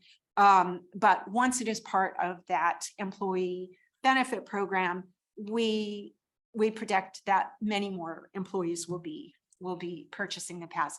And really, I think at this point, because there aren't as many employees coming from Portland, I think a big reason why they buy that pass is they're trying to get up to Mountain Meadows in the winter. So which is a really popular part of our bus system.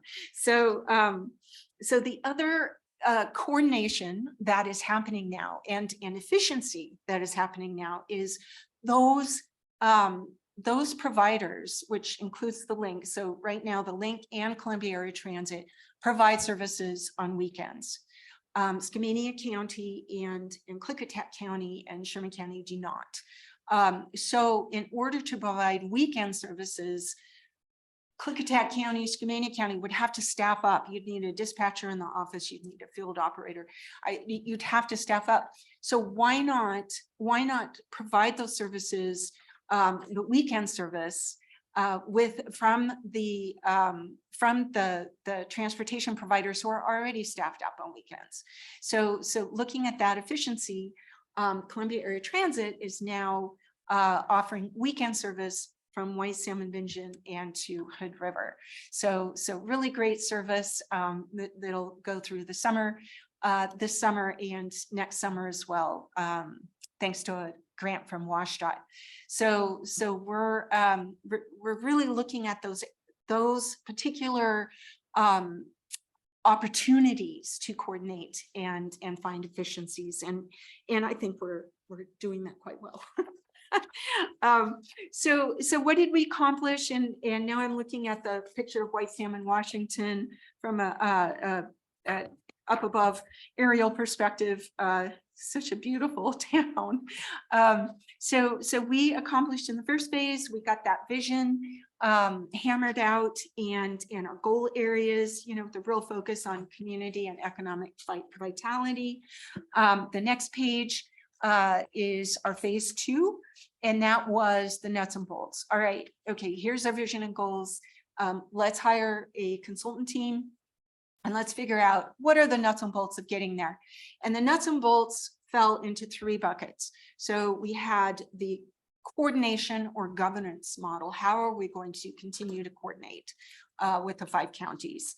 The second bucket, of course, operations. So how many buses and who can do what, and where are the best places to transfer, and really nitty gritty operational details. And then, of course, the third bucket is financial. We had Echo Northwest, who was working on that bucket, and they did a great job. There is not that the financial information is buried in the memos, but it's very, very good information for us going forward. So again, looking at doing more with what we have, but also what are the opportunities of getting, of looking at new sources of funding. So the next page is looking again at that coordination model. So what the consultants recommended, and our main consultant team was Kittleson and Associates, and Krista Purser will is online in case, and I'll reach out to her at the end of my presentation and ask if she has anything more to offer. But Kittleson has been amazing. They have done a lot of transportation plans in our region, and they did a great job on this one, really steering us forward into the future. So what was determined, and what the recommendation is for MCAD to convene the decision makers, and that would be for the boards of the 4 counties, and then the Columbia Area Transit Board, because they're a transportation district, to convene you all and to have a conversation about how to move forward. So do we, there's the status quo, which is the memos of memorandum, the agreements of memorandum that we have currently that are 13 years old. I think we signed those in 2010. And that was to have a MCAD staff member do the regional mobility management and help to coordinate at a staff level only. So, or do we do enhanced status quo, or do we form an advisory board? So really, that will be your opportunity to really talk with the other counties about the advantages, disadvantages of how you would like to move forward. So that we do have funding for, and we'll be looking forward to launching that workshop together with you all. We do, I do want to say, talking about coordination, one more thing I want to share, which is really exciting, is that MCAD applied for a grant to do more outreach, specific outreach and education, and get a travel trainer on board for Skamania and Klickitat counties. I want to say for a travel trainer. So a travel trainer is a person who does exactly what I did the other day for the resident in Goldendale, which is to talk either groups, like let's say go to a senior center gathering, like a lunch, and talk about, hey, here's your regional system. Where are you coming from and going to? Where do you want to go to on the bus? And talk to the group about how to do that. And then that person also works one-on-one with individuals. All right, you need to get to the community college. Oh my gosh, you're a veteran. You need to get to the veterans, to the VA in Portland. Gosh, we've got a medical shuttle here that CAT runs. We can get you to that medical shuttle really easily. That's the day you need to go, that sort of thing. So this is a person that has all the resources in her back pocket, and who's able to pull out those resources when we're working with, let's say, our older adults or our veterans, or all of the people that we have special services for, but also the general public that we have, of course, just the general public. And I think we really saw the need. I know Sophie with Skamania County Transit and Senior Services being very similar. Being in a rural area where there has not been fixed route public transit on a regular basis, many people have never lived in a city that had access to that. And knowing how to actually use it and ride it and being comfortable with it, we have found, so Sarah, who's a travel trainer that has been on the Oregon side and has actually come and helped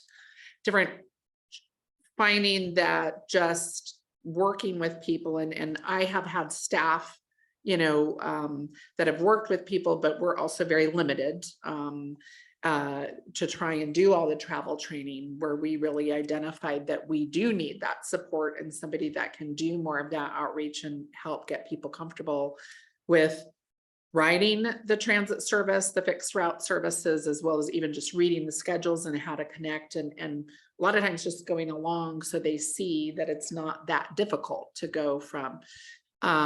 We definitely have people that are in our area that have lived in more metropolitan areas and cities where they've been familiar, and they immediately know, they know way more than I do from being in a rural area. And I just think that we will have more people that are able and capable of accessing, the buses and the fixed route service, tap into that, and that promotes more of that independence, and then frees up also the folks that really need the dial-a-ride because they just, they definitely physically can't manage or have other issues that way, and we can divert some more of those rides to our fixed route services.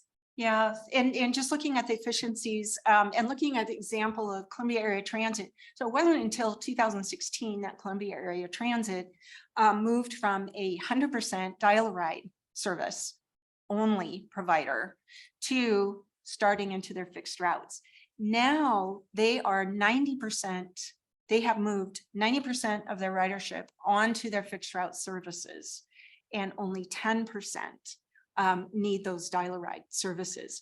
Now, the dial-a-ride services are much more expensive to provide for. You have a deadhead run, so you've got the driver that starts at a certain point, has to go up to Trout Lake, pick up the person, take them to take them to Water's Edge and the Dalles, and then, and then probably does it, hopefully does another run, or maybe waits for that person and takes them back, but then has to, back to Trout Lake. So you can imagine the inefficiencies there of a door-to-door service, whereas the efficiencies of fixed route are much, much greater. And we can talk about that later, but it is amazing how Columbia Area Transit has been able to really shift the ridership.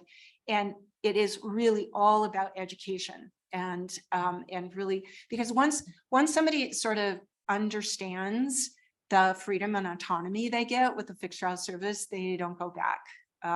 It is really kind of intoxicating. So I just wanted to say that that those are, those are projects that we're working on now and just received funding for, and super excited about moving us forward. So next page really talks about what a transportation advisory board might be like. So the consultants did a lot of background work for us, working on work plans and tab bylaws and an MOU, but really we're not there yet. First we need the workshop to bring all the decision makers together and to talk about this possibility, to talk about other options to move forward. But just wanted to point that out. The next 4 pages are really a deep dive into operations. So looking at the ways that we can continue to coordinate better and to offer better services, doing more with what we've got. So I'm going to have you flip through those 4 pages really quickly. If you want to look into the details, you are welcome to. I'm on the last page, which shows people sitting in a bus. Page 27. It's right there on the they're 2-page spreads, so they're kind of hard to, the page numbers are hard to find. But I'm at the very last page of the conclusion. And just talking about what we heard from all of the participants in this 2-year process was that they really believe that public transportation can be and is an essential part of a thriving, accessible region, and that they're hoping that we'll keep working on coordination and efficiencies and looking forward to better providing services for all of our residents in the future. And so that's, I don't, oh, there, Krista is there. Okay, I don't see her. Krista, I don't know if you want to add anything. Sis Krista Purser from Kittleson. And No, I don't. Sorry about that. I don't think so. That was a really great overview. Happy to help answer any questions, but definitely want to thank Kathy and the whole team. It was a very collaborative effort, as you saw from the list in there, and hopefully will be very helpful moving forward. A great effort. You know, I've been on the fringes of it and I get excited when I'm out and about and I see your buses. It's like, yeah, there they are. They're all over the place. You're very busy. I love the sandwich board, the yellow sandwich board. Yes. Which is Yeah. I mean, I see them everywhere. I see them in Hood River. I see them in the towns. Big bus. This is our budget. They are fabulous. Yeah. They are so We have such a striking. nice stop out there. Yeah, you cannot miss them. I just, I'm talking about doing more with what you have. They got a bench out there. Well, Yeah. the first bus shelter is going in at the port in Port of Klickitat down at Benjamin Point. Good. That was something that there was the grant through Washington State Department of Transportation, and the port provided cash, and they're actually going to install it. So actually Commissioner Souter, I think is Good. former Commissioner Souter is going to be involved Oh, in that now that Yes. I'd be building it too. so Have the ribbon. so we actually have the Is your first plans step. to have the actual, like they do in metropolitan areas, have the time when the bus is supposed to be there at the actual bus stop? Or are people gonna have to have their phone to know when buses are supposed to be? Yeah, that's still out of our price range. Yeah, so that kind of system is getting cheaper and cheaper, of course, like all of technology. But what Mount Adams Transportation Service does have is the where's my bus?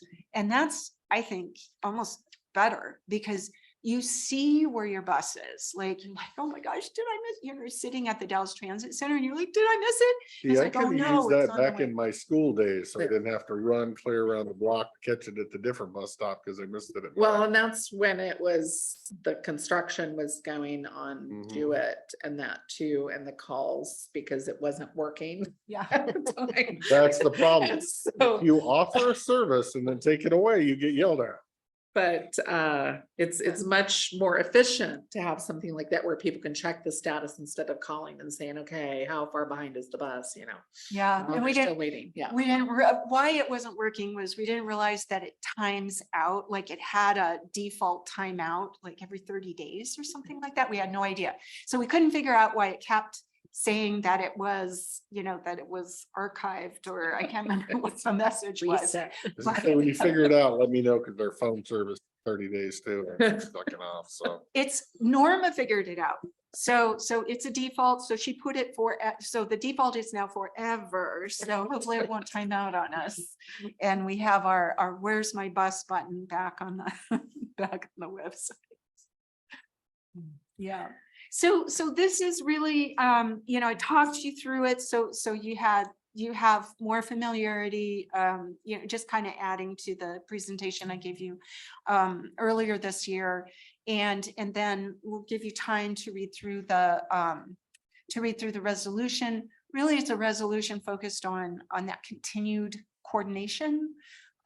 This does not supersede any of the county plans, of the city plans, of Mount Adams Transportation Services plan, planning, which would be the coordinated transportation plan that they update every 3 years. So if there's anything in the language that concerns you, just let us know. We can modify it. I tried to think about everything that you might have concerns about, and that would be, of course, committing to any funding, which That this, would be the little hyphen I just put in here. I'm like, they thought of everything in here. I told you. Where it That go. was a good line to put in. So definitely I got listen- to that and I'm like, they did their due diligence. Definitely have been listening They should to listen. Because this. it's like, to this commission. yes, good program. Yes, Yeah. money, but it's kind of the same thing. When you provide it, and then you take it away, somebody else will use. So it Yeah, depends on where there's money, and that's always a flexible. yeah. But And- I think the benefits of, looking at, again, a region, which is, so much of what we look at as kind of a region and traveling around and that too, is there's benefits that we can access by connecting in with those. So I mean, it allows, that $40 pass really allowing somebody to be able to get all the way into Portland and back. I mean, that there's no way that would be that affordable for a year pass if it was just us, or even to be able to necessarily do the service. I think there's a lot of benefit that we find in terms of applications for grants when we're showing that there is that coordination and that we're doing a region and we're intersecting, and not only, it's that by state as well as multiple counties. I mean, I think, the Hood River Bridge project is very much a example of that need that we just have. There's this symbiotic relationship that's going on, and we really need to still coordinate and work together to kind of make that happen. And I think we will reap benefits from that, because it doesn't necessarily mean that we're going to be the direct service provider, which was like with CAT, asking them to do the application to Department of Transportation. And then actually the city of Bingen and White Salmon provided the match to do the weekend summer service. So that's beneficial to folks in Klickitat County and in there, but it's not saying that, okay, that Klickitat County is having to fund that out of the budget. There's a number of different ways to look at that, and hopefully more areas that we could access resources from, so that it isn't me asking for solid waste revenues. That I'm just dying to know if the people were actually bus riders that you said, hey, can we take your picture? Or is this person work for McKed and that person just happened to be walking by? Because most people don't want their picture taken. Right. So this was a journalist who I said, oh my gosh, I need pictures of people on the bus. And Yeah, I've been there. I know what's going on. you're used to taking pictures of people and getting them to say yes, because I ride the bus and nobody will say yes to me. Well, that's because your hair's not made up right, and you got the wrong clothes on, and they always say no. So I figured that was good. Yes, so I reached out to a journalist and used some of my marketing money, and boy, was it well spent, because we got a ton of photos. Then we also have, there were also a lot of photos. Now, the other photo that you pointed to was Norma's family. no, it's No? Rhonda's. Oh, Rhonda's family. That's Rhonda's with the family. boy. Yeah. Yeah, Because it's kind of the same. But The guy in this picture is also in that picture. Yeah. I figured it was. an yeah, same event. day. It was a photo event. Yeah, a photo event. A And good then we've capitalized, we've had some roving photo events from other projects, and I'll say, oh, here, we've got a bus and can you?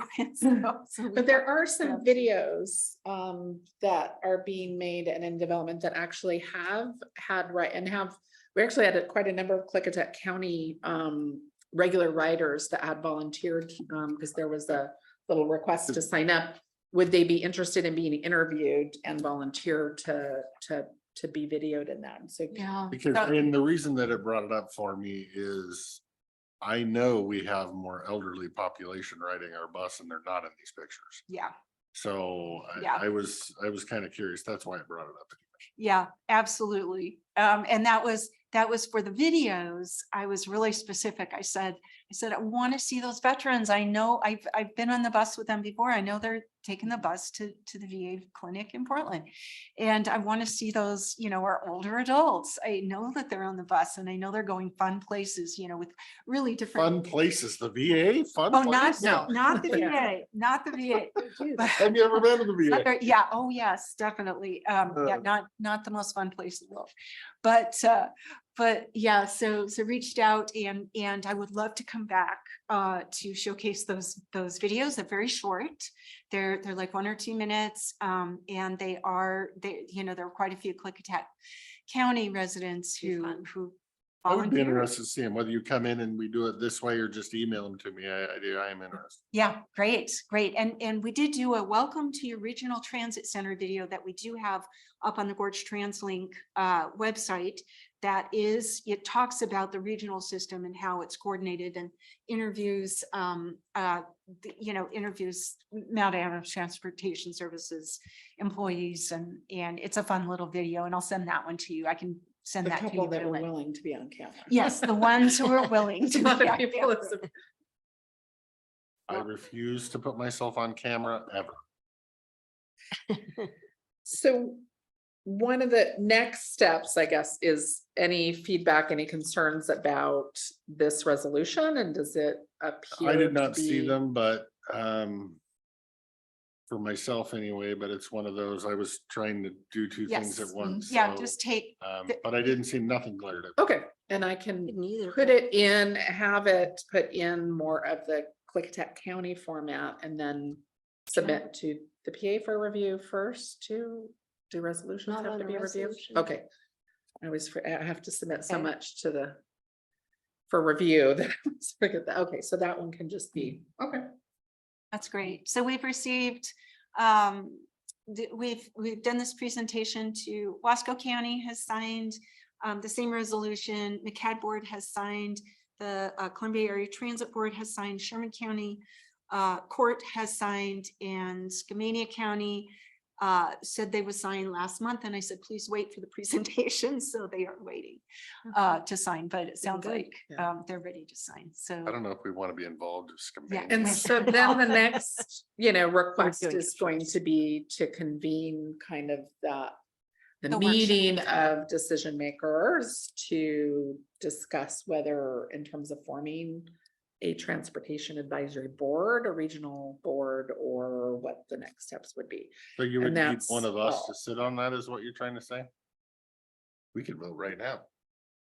Which, But you get, I know, I looked really quick. I'm does. Henri. he does do transportation. I hear Lori's really positive and she feels really great every time she sees a Can you bus. mute him, please? I'm I pointing like over there. positive things. We can mute him and vote without him too. It's done already, Jake. I'm sorry, I'm being Henri. Okay. We'll think about that. Yeah, what we're gonna do about that one, we'll duke it out for a while. okay, Yeah, Mhm. maybe we'll trade something. Well, Well- that's me. It's like there's like this much on my plate and I don't know that Yeah, And I have attended your meetings. and that, there is the regional, I think, because you're in on the RTC. RTC, so that All fits might, in. yeah, that Yeah. kind of fits into the whole regional. And the senior transportation. advisory, you're on the senior Yeah. advisory board. I'm on the aging and disability Mm. board. So, and it kind of fits with them. I always enjoy them. Yeah. Yeah. Yeah, but no, I have to really commend you guys. When I think about your project, being at one of your meetings, it's like this, all these moving pieces, and you guys keep it all together. It's great. moving pieces. Oh, they have a lot of pieces. Well, going on. right, but I consider it more like herded cats. No, they've got them together. That's why I don't understand how they got the cats herded. Yeah. we have strict schedules Yes. on the minute. Yes. It is truly, I mean, I will say, Mount Adams Transportation Services is on the minute. Like it is, it's incredible how perfect the buses We'll are. give that feedback to the drivers too. Oh my gosh, yeah, you've got Good. some great drivers, wonderful drivers. Any questions, Commissioner Anderson? Nope, I've just been reviewing the document and so far it looks good. Yeah, I would say, put it in our format, put it in the packet, and we'll have more time to stare at it. And Okay, and then if. there's that way, if anything- we yeah. have an issue, we'll scream at you, or not scream at you, but call you politely. Suggest. Yeah, we look forward to seeing you again. Great. Thank you. Thank you so much. Thanks, I'll- guys. I'll send you that video, the welcome to the Yep, regional. I do want to see that. And thanks, Krista, for being online in case we had questions. Thank you.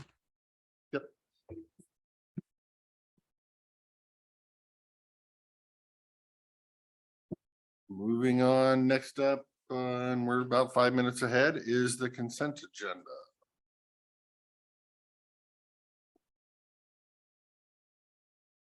Do you need an approval? I'm entertaining a motion for approval of the 8. I would, Mr. Chairman, I'm lost. It went out. I will step down and make a motion to approve the consent Thank agenda. you. Items. And I'll second that motion. I will second the motion. Oh, good. He didn't think I could. He handle that. seconded, he thirded, get it down right. That's your tape delay. You got thirds on that one. Thank you. Any discussion on the consent agenda? Hearing none, all those in favor of approval of the consent agenda say aye. Aye. Aye. Motion passes. Payment approvals. I guess I'm already stepped down, so I'll step down again. Make a motion that we approve pay estimate number 9 for the improvement of 4.32 miles of Courtney Road, which is CRP 342 and CRP 343. The bids were publicly opened at 1:30 on January 25th, 2023. James Dean Construction was the lowest responsible bidder at $1,130,143.57. The project is included in the 2023 annual construction program and road budget, and my motion is to approve. I'll second. I will second. Okay. Okay, so I'll he quit thirded second. again. I'll quit.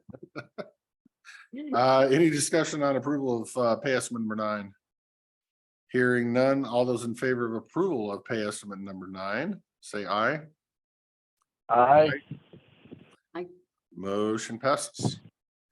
I'll step down and make a motion to approve pay estimate number 2 and final. I always love it when they say final. For the Klickitat County Courthouse HVAC replacement project to replace 3 HVAC downdraft systems. One bid was received. All season heating and air conditioning was the lowest responsible bidder at $139,650.56. This project is also included in the 2023 Capital Improvement Budget Fund 303. And again, my motion is to approve pay estimate number 2. I'll second. I'll second it. He got thirds again. Any discussion on approval of pay estimate? See, this is what happens when I step down and make a motion. It's just utter chaos. Hearing no discussion, all those in favor of approval of pay estimate number 2, say aye. Aye. Aye. Aye. Motion passes. Next item up for business is an add-on a resolution in the matter of declaring an emergency declaration for the purpose of response to the threats of public and property due to the Newell Road fire. I'm assuming we've got the updated document with the Yes. RCWs that look better because they're not 77s. No, they're not 77. Changed. Has everybody had time to review this issue, and is there any questions? We're not required to rescind it. Can the chair rescind it, or do we have to do it as a board? To rescind when we're ready to rescind? Yeah. So if the emergency declaration that's active, to rescind that, could you just rescind it, or does it have to be a board action? That was the only thing I came across. That's a good question.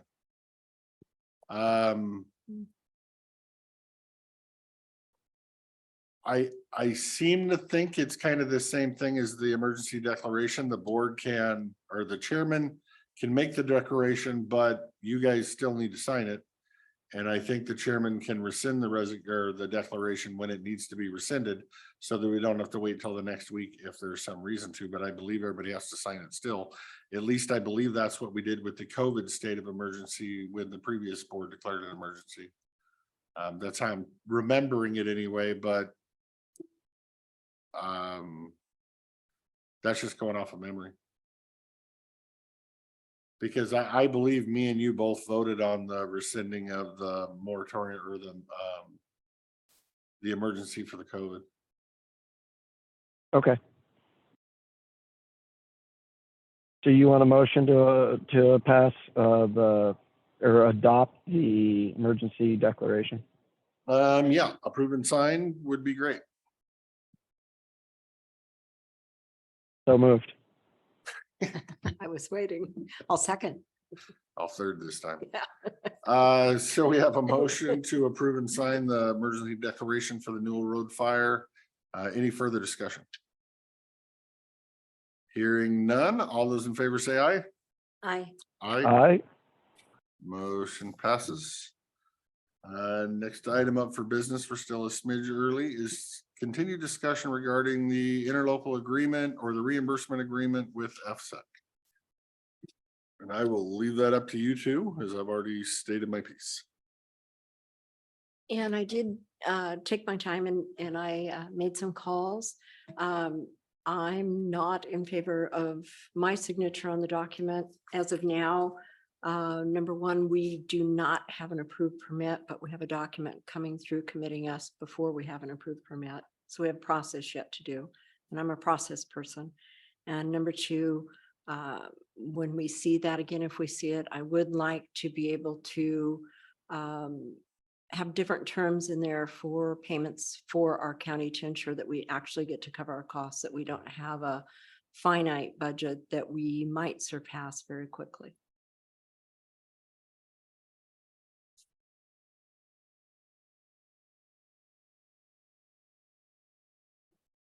Okay, any discussion by Commissioner Anderson on this issue? So you want to have a reimbursement agreement that's open-ended, that they'll just reimburse us for any and all costs. I don't know if the state would entertain that, but we could ask. We could have staff ask. But like with all our contracts and our grants and everything, there's always a finite amount on it, and then you can always go back and negotiate. I never come across one that's just open-ended. And I think we have time due to still moving through these processes. So yeah, I think we have time to renegotiate even once we find out if they actually approve a permit or not. So are you saying that we're going to enter into the agreement after they've already issued a permit? Because then there's nothing to reimburse for, because if they've issued the permit, all the work's done. I think it's accepting the permit in the process that we're in now, Jake, that we're waiting on, that their next hearing is going to bump up against. Oh, the consistency is Yeah. the question. Yes, You're that's- just talking about the issue of that determination of land use consistency. Yeah. Okay, so you want to wait for that determination before entering into the agreement? Yes. Okay, I mean, that works fine for me. Okay. Thank you. Okay, any further discussion on this topic? We will back up and pay the bills, Okay. which is in one of these folders somewhere. Sure. I did not see the, Thought it was in, oh, it's in there, that one, I think. I don't think there's a cover in there again. Estimates, that's for, those are the bills. What color? That's Jeff's.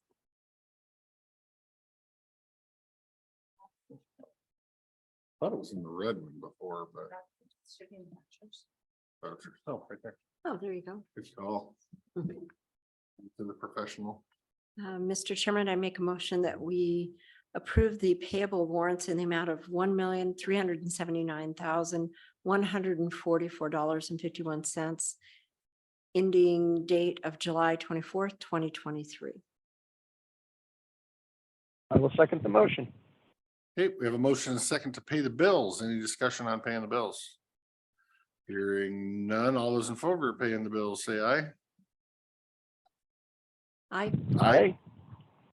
Didn't even catch, I said fever of paying the bills, so. Got one of those. That kind of afternoon. Moving on, we have an add-on to our business schedule to consider approving the managed services agreement between Klickitat County Information Technologies and Right Systems Incorporated for the purpose of redesigning and managing the Klickitat County computer network for a period of 3 years. Costs included an onboarding price of $28,770 and a monthly cost of $3,230.00, which will increase each anniversary date at a rate of 3% over the previous year's monthly rate.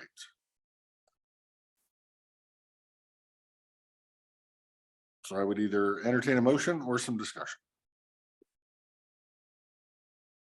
Is everybody fine with it? Yeah, I'm good. Okay. I would move to approve the contract with Right Systems. And I'll second. Okay, we have a motion and a second to approve the contract between IT and Right Systems for the redesign and managing of the Klickitat County computer network for a period of 3 years. Any discussion on the matter? Hearing none, all those in favor say aye. Aye. Aye. Aye.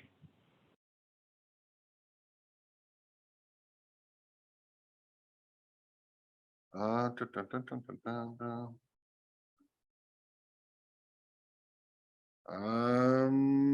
Off on the board pending. I mentioned earlier that I was on the phone with Senator Murray's office discussing fire reimbursements, FEMA reimbursements, and what we can do. Gonna make some phone calls to get us a little farther in that project, but the original FEMA that came over for this fire is just kind of a reimbursement for fire expenses. And there's another program out there that will reimburse for fencing and seed and replanting riparian areas and all that stuff to get these farmers and ranchers maybe a little bit of reimbursement for all of that stuff. So I'll be digging into that a little bit more, making some calls with the Conservation District and Cattlemen's Association and whatnot, see if we can get a group moving forward to at least start keeping track of the man hours that are currently being put in place. So any volunteer effort out there, if they start recording their time, can be used as in kind for any potential grant match. So I don't know that everybody is doing it. I know we're doing it at the county, but I don't know that everybody's doing it. So, but anyway, that's what I was on my lunch phone call with. Any other board pending for the good of the order? Yeah, this goes back to the last one, is that we might have some staff time that's used for that that hearing, the land use consistency hearing. And I'd like to send an email to staff to make sure that they're tracking all their hours that could be potentially reimbursed if they are doing reviews or researching anything on that Cypress Creek project. And then hopefully if we do enter into the reimbursement agreement, we can have it backdated to July 1st or something. Right. And then as long as we've got those hours. The last guidance from the board to all of the directors that could have time in this was keep track of your hours, but I agree with you. It might be good to send a reminder to keep track of your hours just to make sure they're doing it.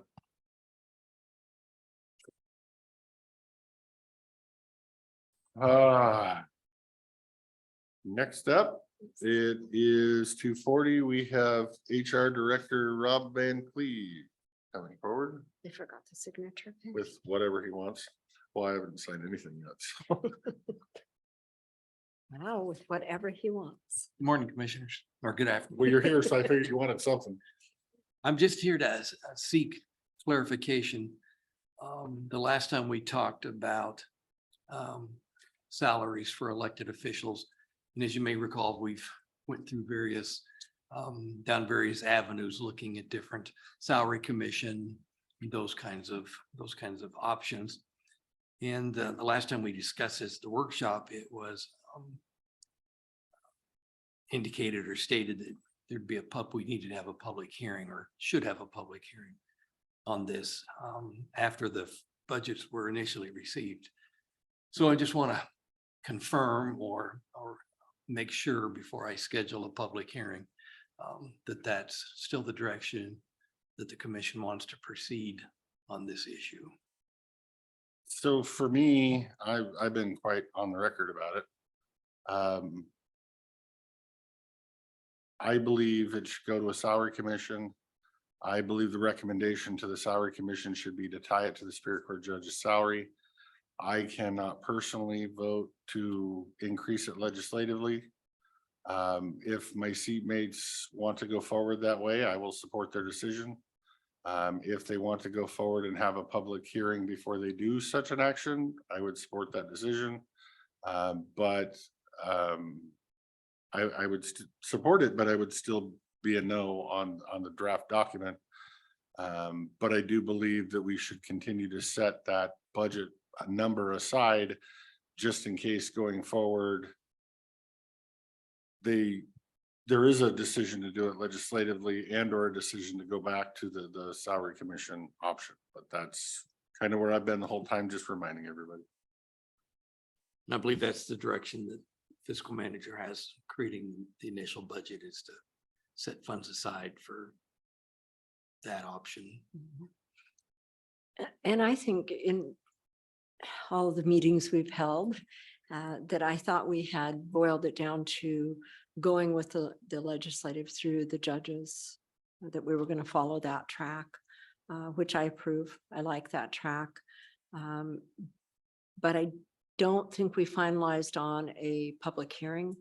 And I think it's not necessary. I don't think it is something we have to do. And I think we've heard from enough of the elected officials that they approve of the track that we were going to be on, that the public hearing wouldn't be necessary for it.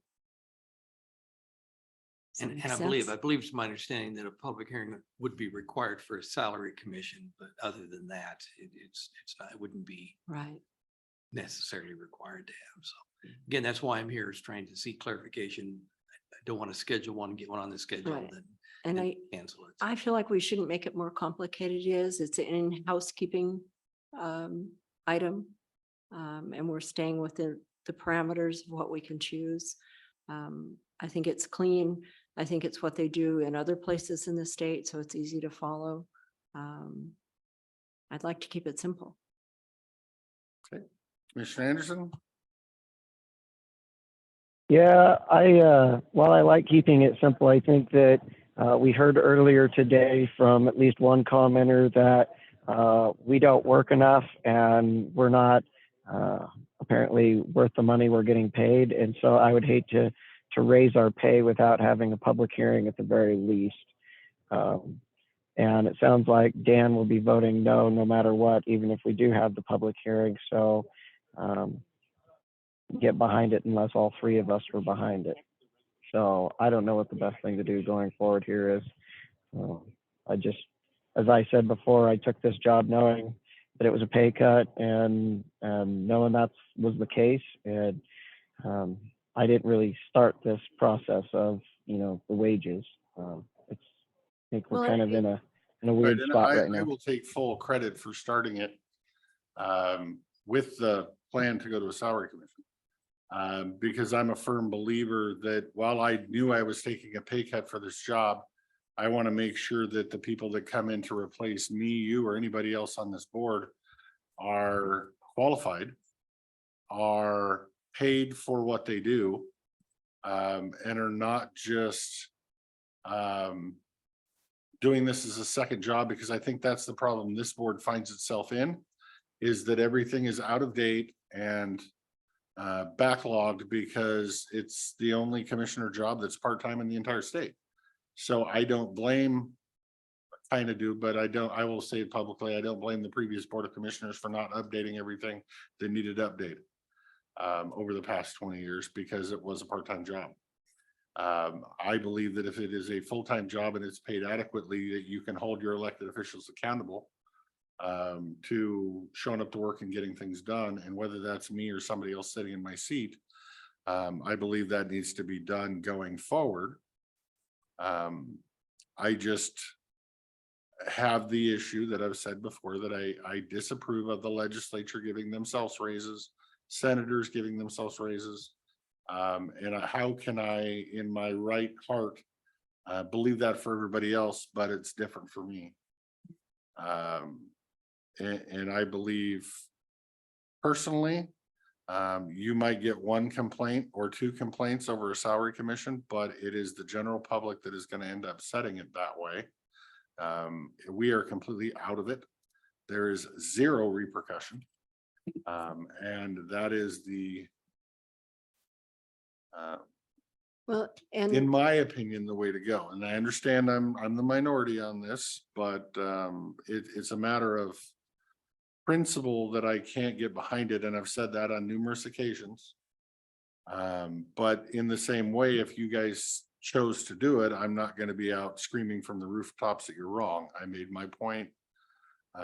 We move forward with however the board wants to move forward.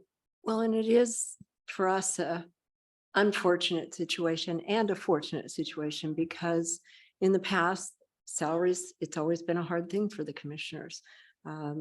It's a sticky wicket to try to make sure that you're setting the salaries for the other elected officials so that you're fair and reasonable. And also nobody ever wanted to talk, just like Jake, about their own salary.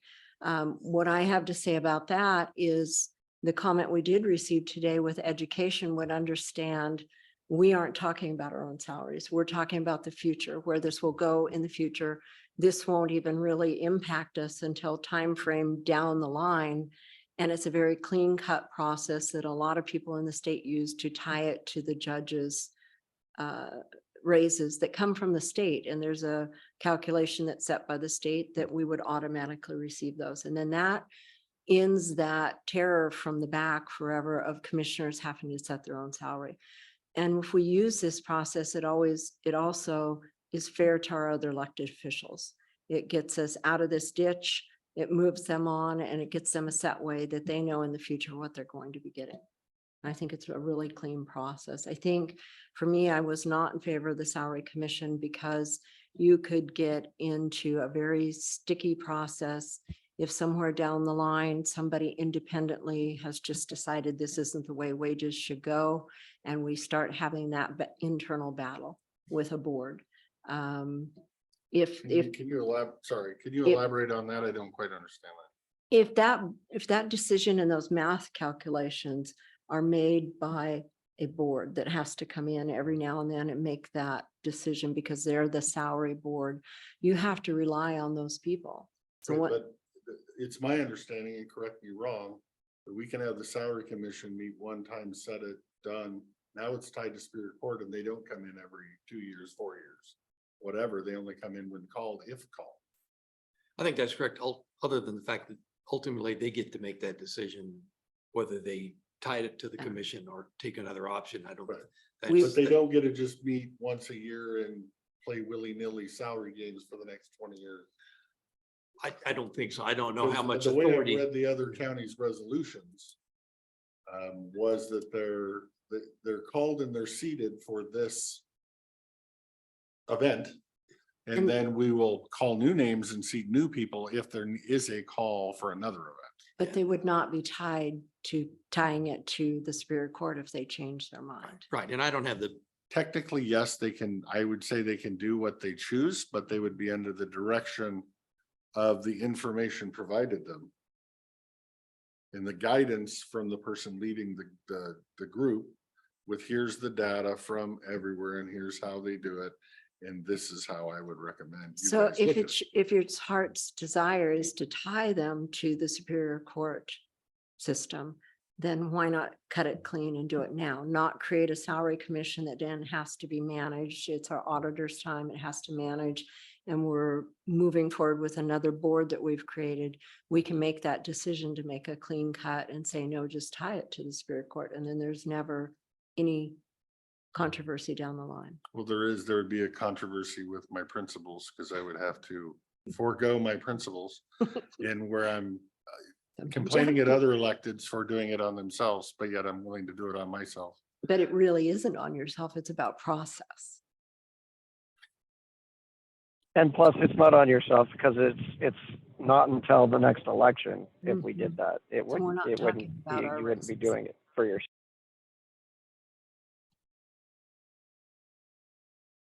And I've battled that for about 2 months in my head.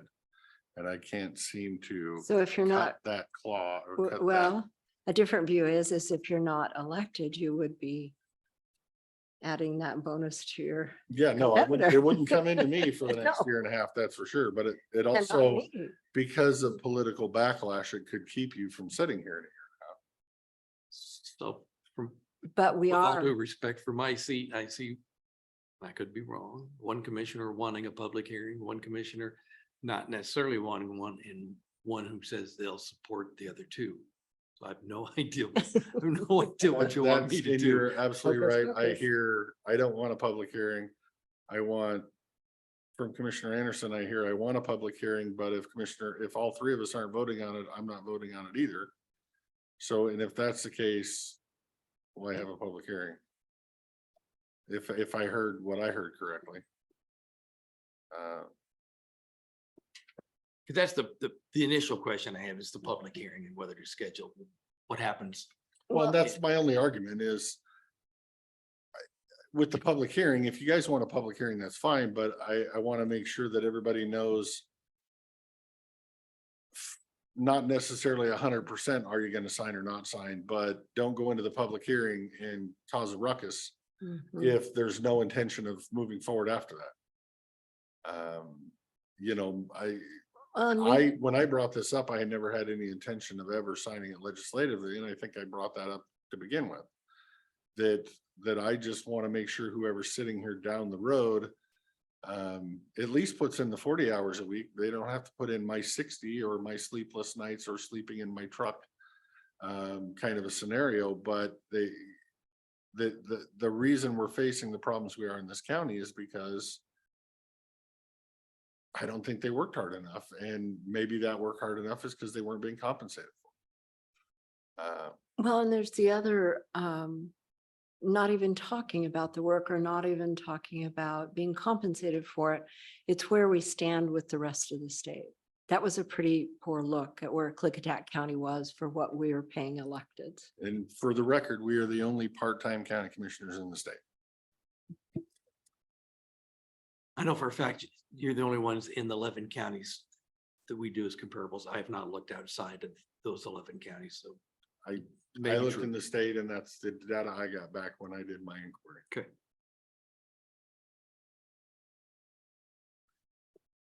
And I'm sensitive, though may not be my job to be, with the other electeds who, I mean, it's one thing to talk about the commissioners' salaries and how you want to derive that going forward, but the other electeds, there's weren't necessarily in part of the decision in the beginning, and then they were asked and you know, so I they're kind of. understand for them, I hate it's to get- less risk if we do it legislatively. But the other option is we can do it salary commission and have them only discuss commissioner salary and leave them out of it. And we can be the guinea pigs. And if they like the answer that they get out of the salary commission for us, and the salary commission ties it to the Superior Court judge's contract, then we can ask the electeds if they would like a salary. Or then I might even be willing to sign for them and not have to set. Because I think that's the pushback, is some of them are afraid that it will go down. I'm not in anywhere fear for us, it's gonna go down. Nobody in their right mind that sits on that salary commission will make it less than it is today. But for the other electeds, I can see them having that fear. So that's the other option. Instead of sending everybody over, send us over to a salary commission and see if we can get it tied through the salary commission to Superior Court. If they do, that opens the avenue for us to tie the rest of the elected Superior Court without a salary commission option. Since we have three different no consensus. I'm just trying to get movement in one direction or the other, or somebody else can have an option that gets some movement in one direction or the other.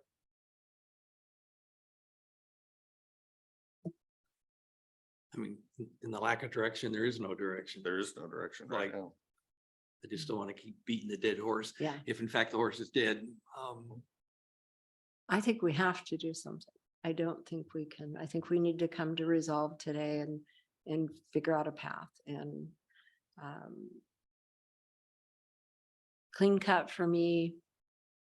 Simple, less costs, less time for the auditors, set it all up. It's kind of a no-brainer.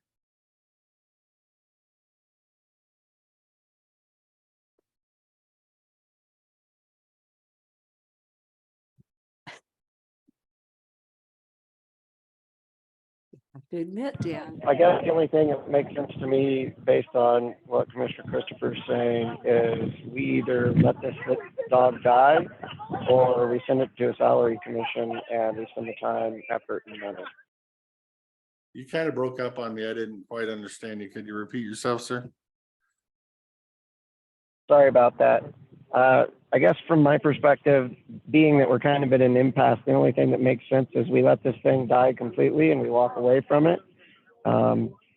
Or we send it to a salary commission based on your statement that that's the only way you'll move forward with it.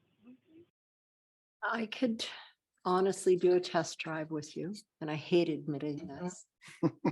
But I think we owe it to the electeds. I don't think it'd be a test drive. We're gonna set up a commission. The auditor will have to set it up whatever time frame that takes. We'll staff it. We'll have to update the information, which is Right, but fine. whose salaries we have them look at I see what you're saying. is Right. up to Just- us just- when we set up the That's- resolution. That's true. Now, if, as far as I'm concerned, if they want in on it, they can be in on it. If they want out of it, they can be out of it. I don't want to force any of them to be in or out. I'm not sure how we do that when all but the sheriff and the PA make the same. But the view is if we put the electeds with the Superior Court and we choose to test drive the Salary Commission on ourselves, you're just going to tell the Salary Commission that you want them to send you to Superior Court. And I see what you're saying. So proceed with the other electeds with tying them to the Superior Court judge based on the data we already have, with the effective date that basically was already at least by consensus, I think, agreed Right, to. we've kind of starting in negotiated that. January, Mhm. doing it one time a year and doing the 1% less than the average, but well, And it went over okay. right. Yeah. And then for the commissioners, go the formal salary commission route. I mean, that was my proposal, but I was going to do them after us. She's talking to them before us. So there's a little bit of a difference there. Well, I think, if they've been involved in the meetings and we've sent them offers and we've asked how they feel about things, it's probably going to get kind of frustrating if we don't make a decision for them. We're kind of messing with other people's lives. So I guess the only thing that would make sense to me is putting us all together, doing it one time through the salary commission, writing a resolution that says the goal of the salary commission is to come up with a way, and whether it's the judge's salary or something else, a way that they only have to do it one time and it's tied to something so that they don't have to come back every 3 years, and giving that kind of direction. Yes, that is definitely the instruction I want them to have. It's just, I am sensitive if they don't want to be a part of the risk of a salary commission that I believe some of them feel is a risk.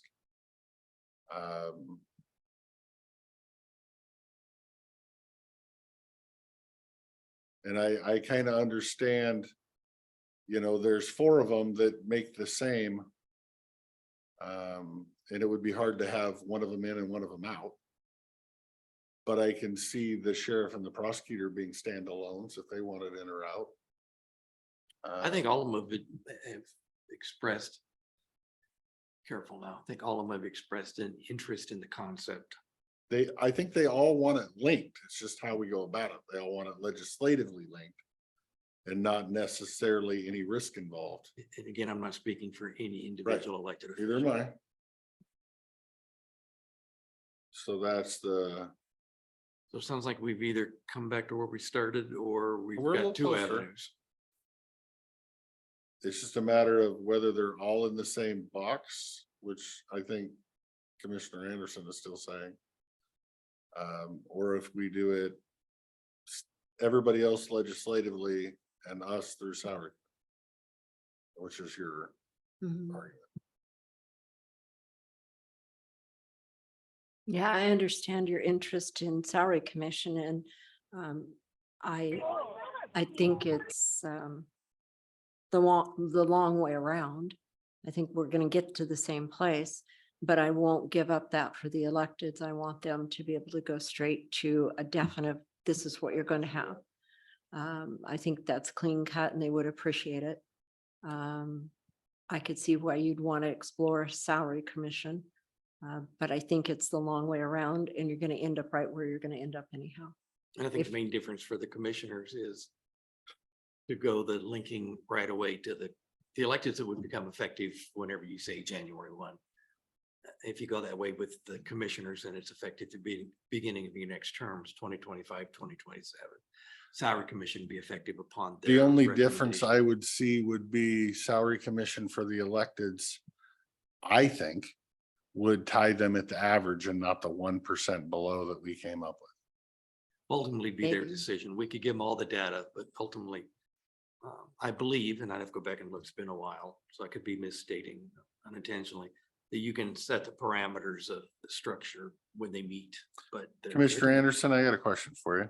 But their ultimate decision is theirs. In the spirit of negotiation with my seatmates, would you be in favor of majority of Commissioner Zoller's recommendation to write a resolution and do it legislatively for all the other electeds at the average and not 1% less? And then sending us to a salary commission with the recommendation, like you said, figure out something so it's a one-time deal and it's over with.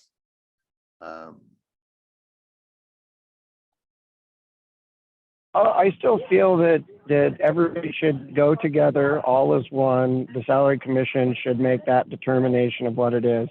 I don't want the other electeds to go beforehand, because that salary commission might come and say, we think you should be 5% less than the average or something, or they think you should be 2% above the average or whatever.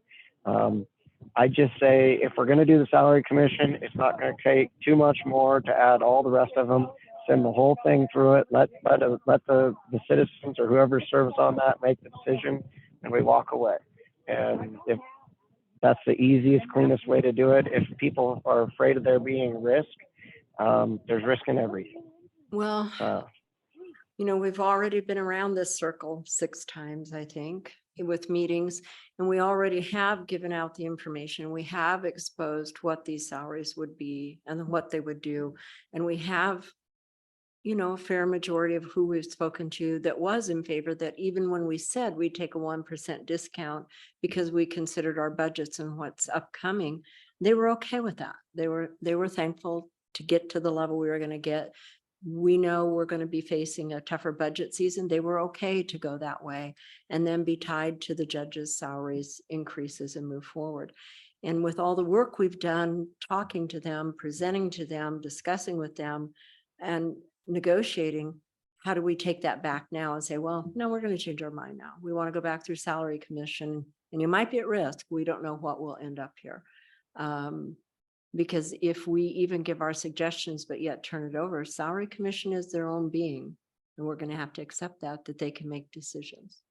I'd rather, in my position, stay to my word and keep what we've negotiated so far for the other electeds and move them forward. And if we have a problem with us, we can figure it out. But the other electeds, we deserve them for us to stand on our word where we've taken them already.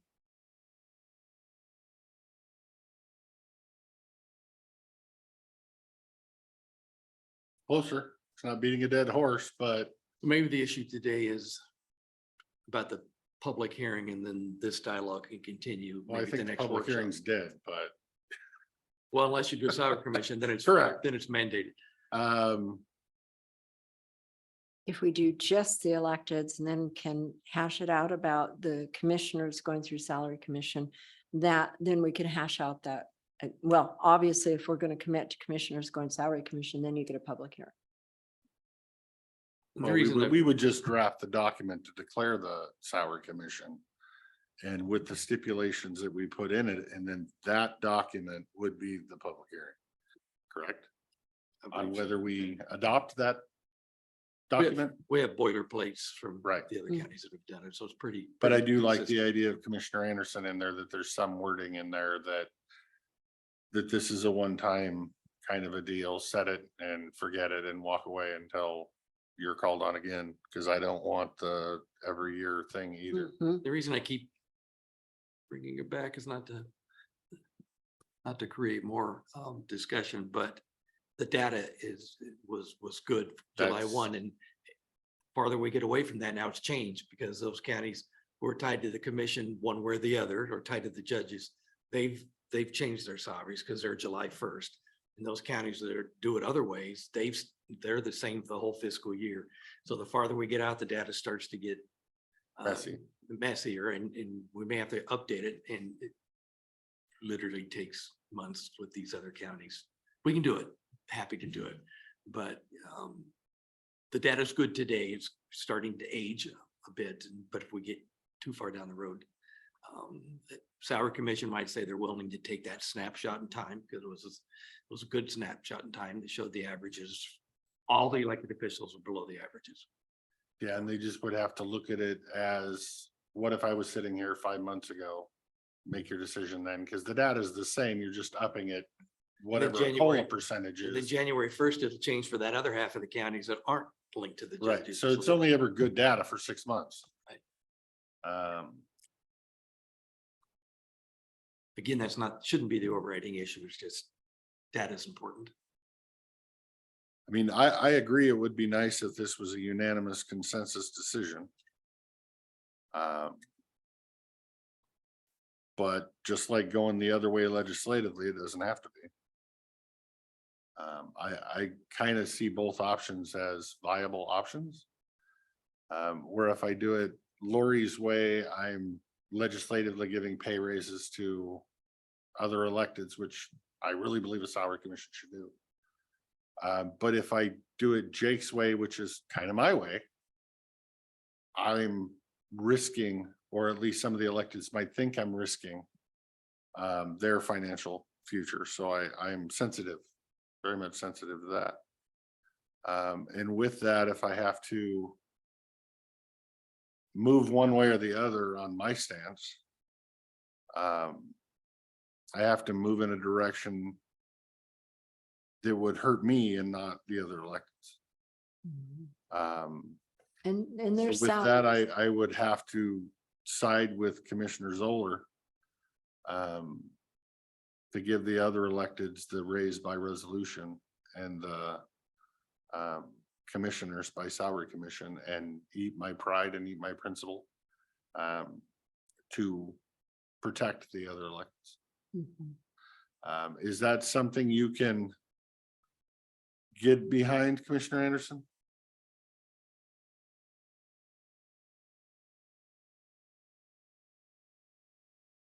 Whatever you guys want to do, I'm fine with. Such a bully. Me, I'm not. No, you did good. You mitigated. See, we come to common ground on it. I didn't want to give you Ate my that. principle. I had to eat mine. Well, and So be that's, thankful. and it's good we all eat a little bit of Yeah. it. Yeah. So I think that's the direction you now have. Let's work forward with a resolution for the electeds to tie it to Superior Court judge that we'll do legislatively. Let's work forward with a salary commission for the commissioners, making sure that we have the guidance in there of this isn't an every 2 years kind of thing, because I don't want a salary commission coming back based and making decision based on the individual occupying the chair. You know, if it's a flips next election and it's full of Democrats, I don't want people yelling at, and trying to cut their salary so they quit. So some clarifying questions, if I may. So the resolution for the other electeds, linking them to the Superior Court, is it still January 1st? Is it still the beginning? Is it the average or still 1% below the average? Good question. I would say still January 1st. Opinions, still January 1st for the electeds? Mhm. Yes, for me. That was Commissioner Anderson, so I'm fine with it. Yeah, I was January 1st, but again, though, if we're going to do it legislatively, I think we should have a public hearing if other elected, so that the citizens have their ability to say where they think is fair. If we're presenting the evidence and they disagree, they need to be able to have that right to say that. I don't like, unilaterally setting those without a public hearing.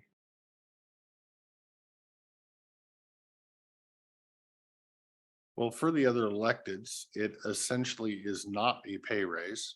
It is just a different way to figure the math that incorporates CPIs instead of us just giving CPIs. So technically, the public shouldn't be too opposed to it.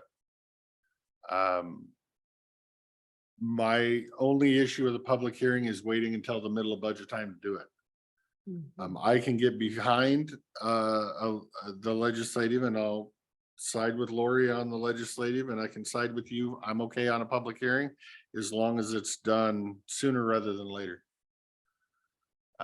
If that works for everybody. I'm trying to work with That's everybody here. between you and Jake on public hearing. Because You're opposed to the public. hearing. I do think the public hearing is not needed. Because we are technically not giving the electeds a raise. We're just multiplying the math a different way.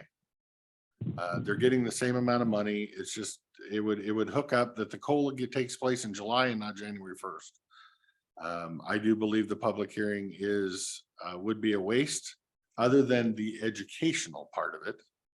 That you'd be able to educate the 3 people that are screaming about it. That the math doesn't change. It's the number at the end of the day on the paycheck is the same.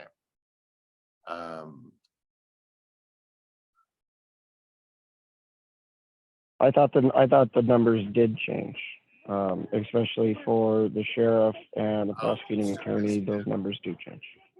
Those 2 it did. I forgot about those. I was thinking the other ones.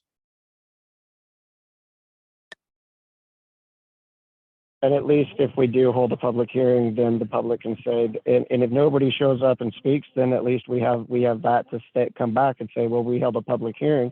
Nobody showed up. If somebody's upset, you had the opportunity to comment. Well, there'd be 2 public hearings, one for the other electeds and one for the salary commission. Correct. One.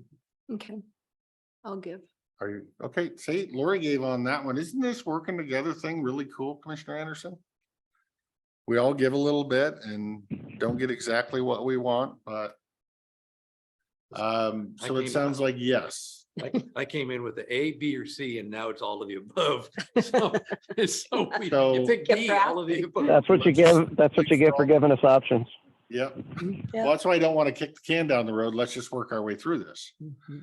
So I believe we have legislatively for all the other electeds at the 1% below still. Is that where we're at?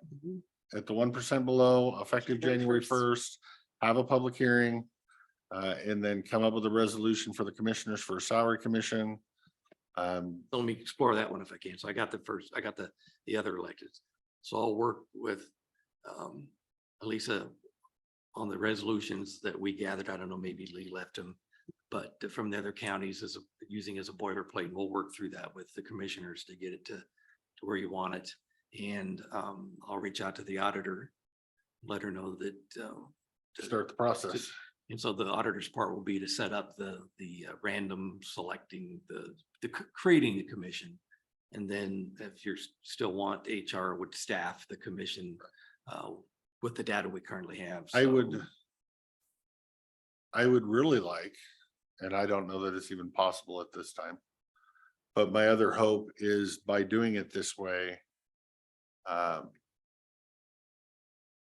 we get a little more help moving expeditedly on the salary commission part of it anyway.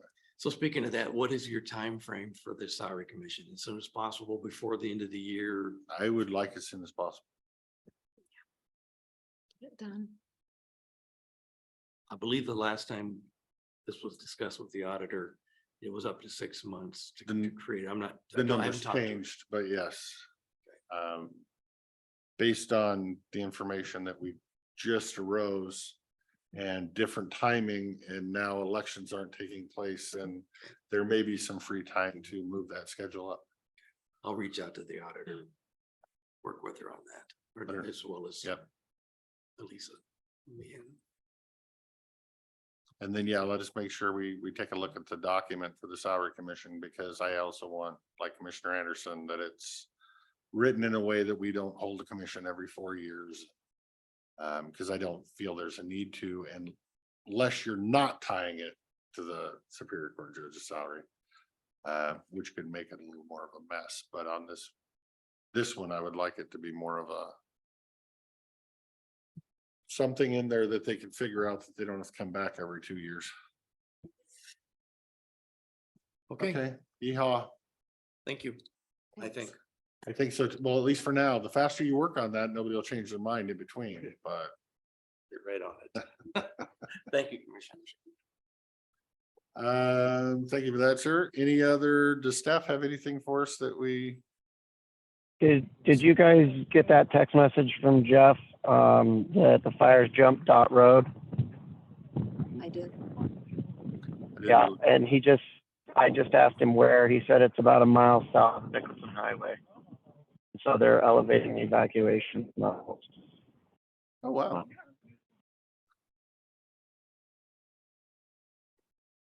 All right. That's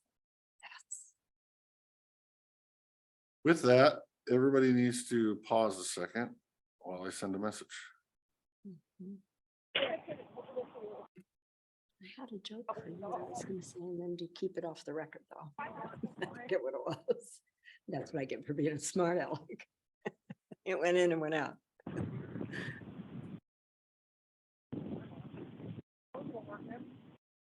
Yeah. Maybe you need a different chair. I need a pen. Hard to sit here. Those chairs, do you have one like those? You do. You should just try those other two and see if they're better and trade out.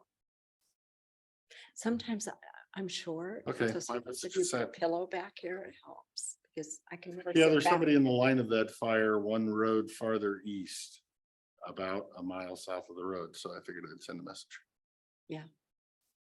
Thank you. And I Uh, don't know if that's public. I mean, it's all grassland up there. I can't imagine they don't have air crews on that. I mean, it's jumped Dot before, flared up, jump, they stop it, push it back. It hasn't really encroached too terribly bad. But I'm watching the wind out there too, so. Is he- Oh, there he is. Hey, Jax.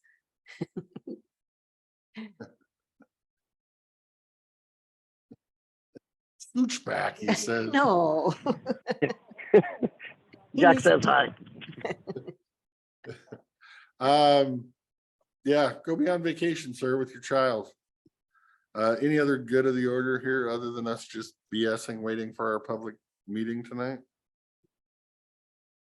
No.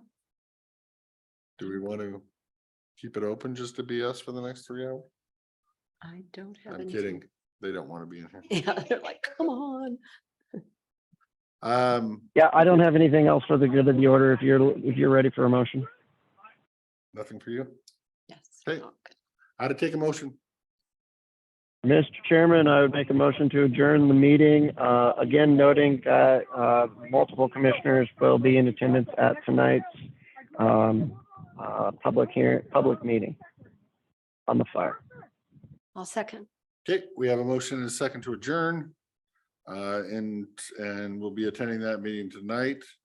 I would like to commend my seatmates today on a very non-contentious meeting where I think we all gave and took a little bit, all for the good of the county in the end. And so I just wanted to say thank you to both of you. With that, if there's no further discussion, all those in favor of adjourning, say aye. Aye. All right. Aye, motion passes. Thanks, everyone.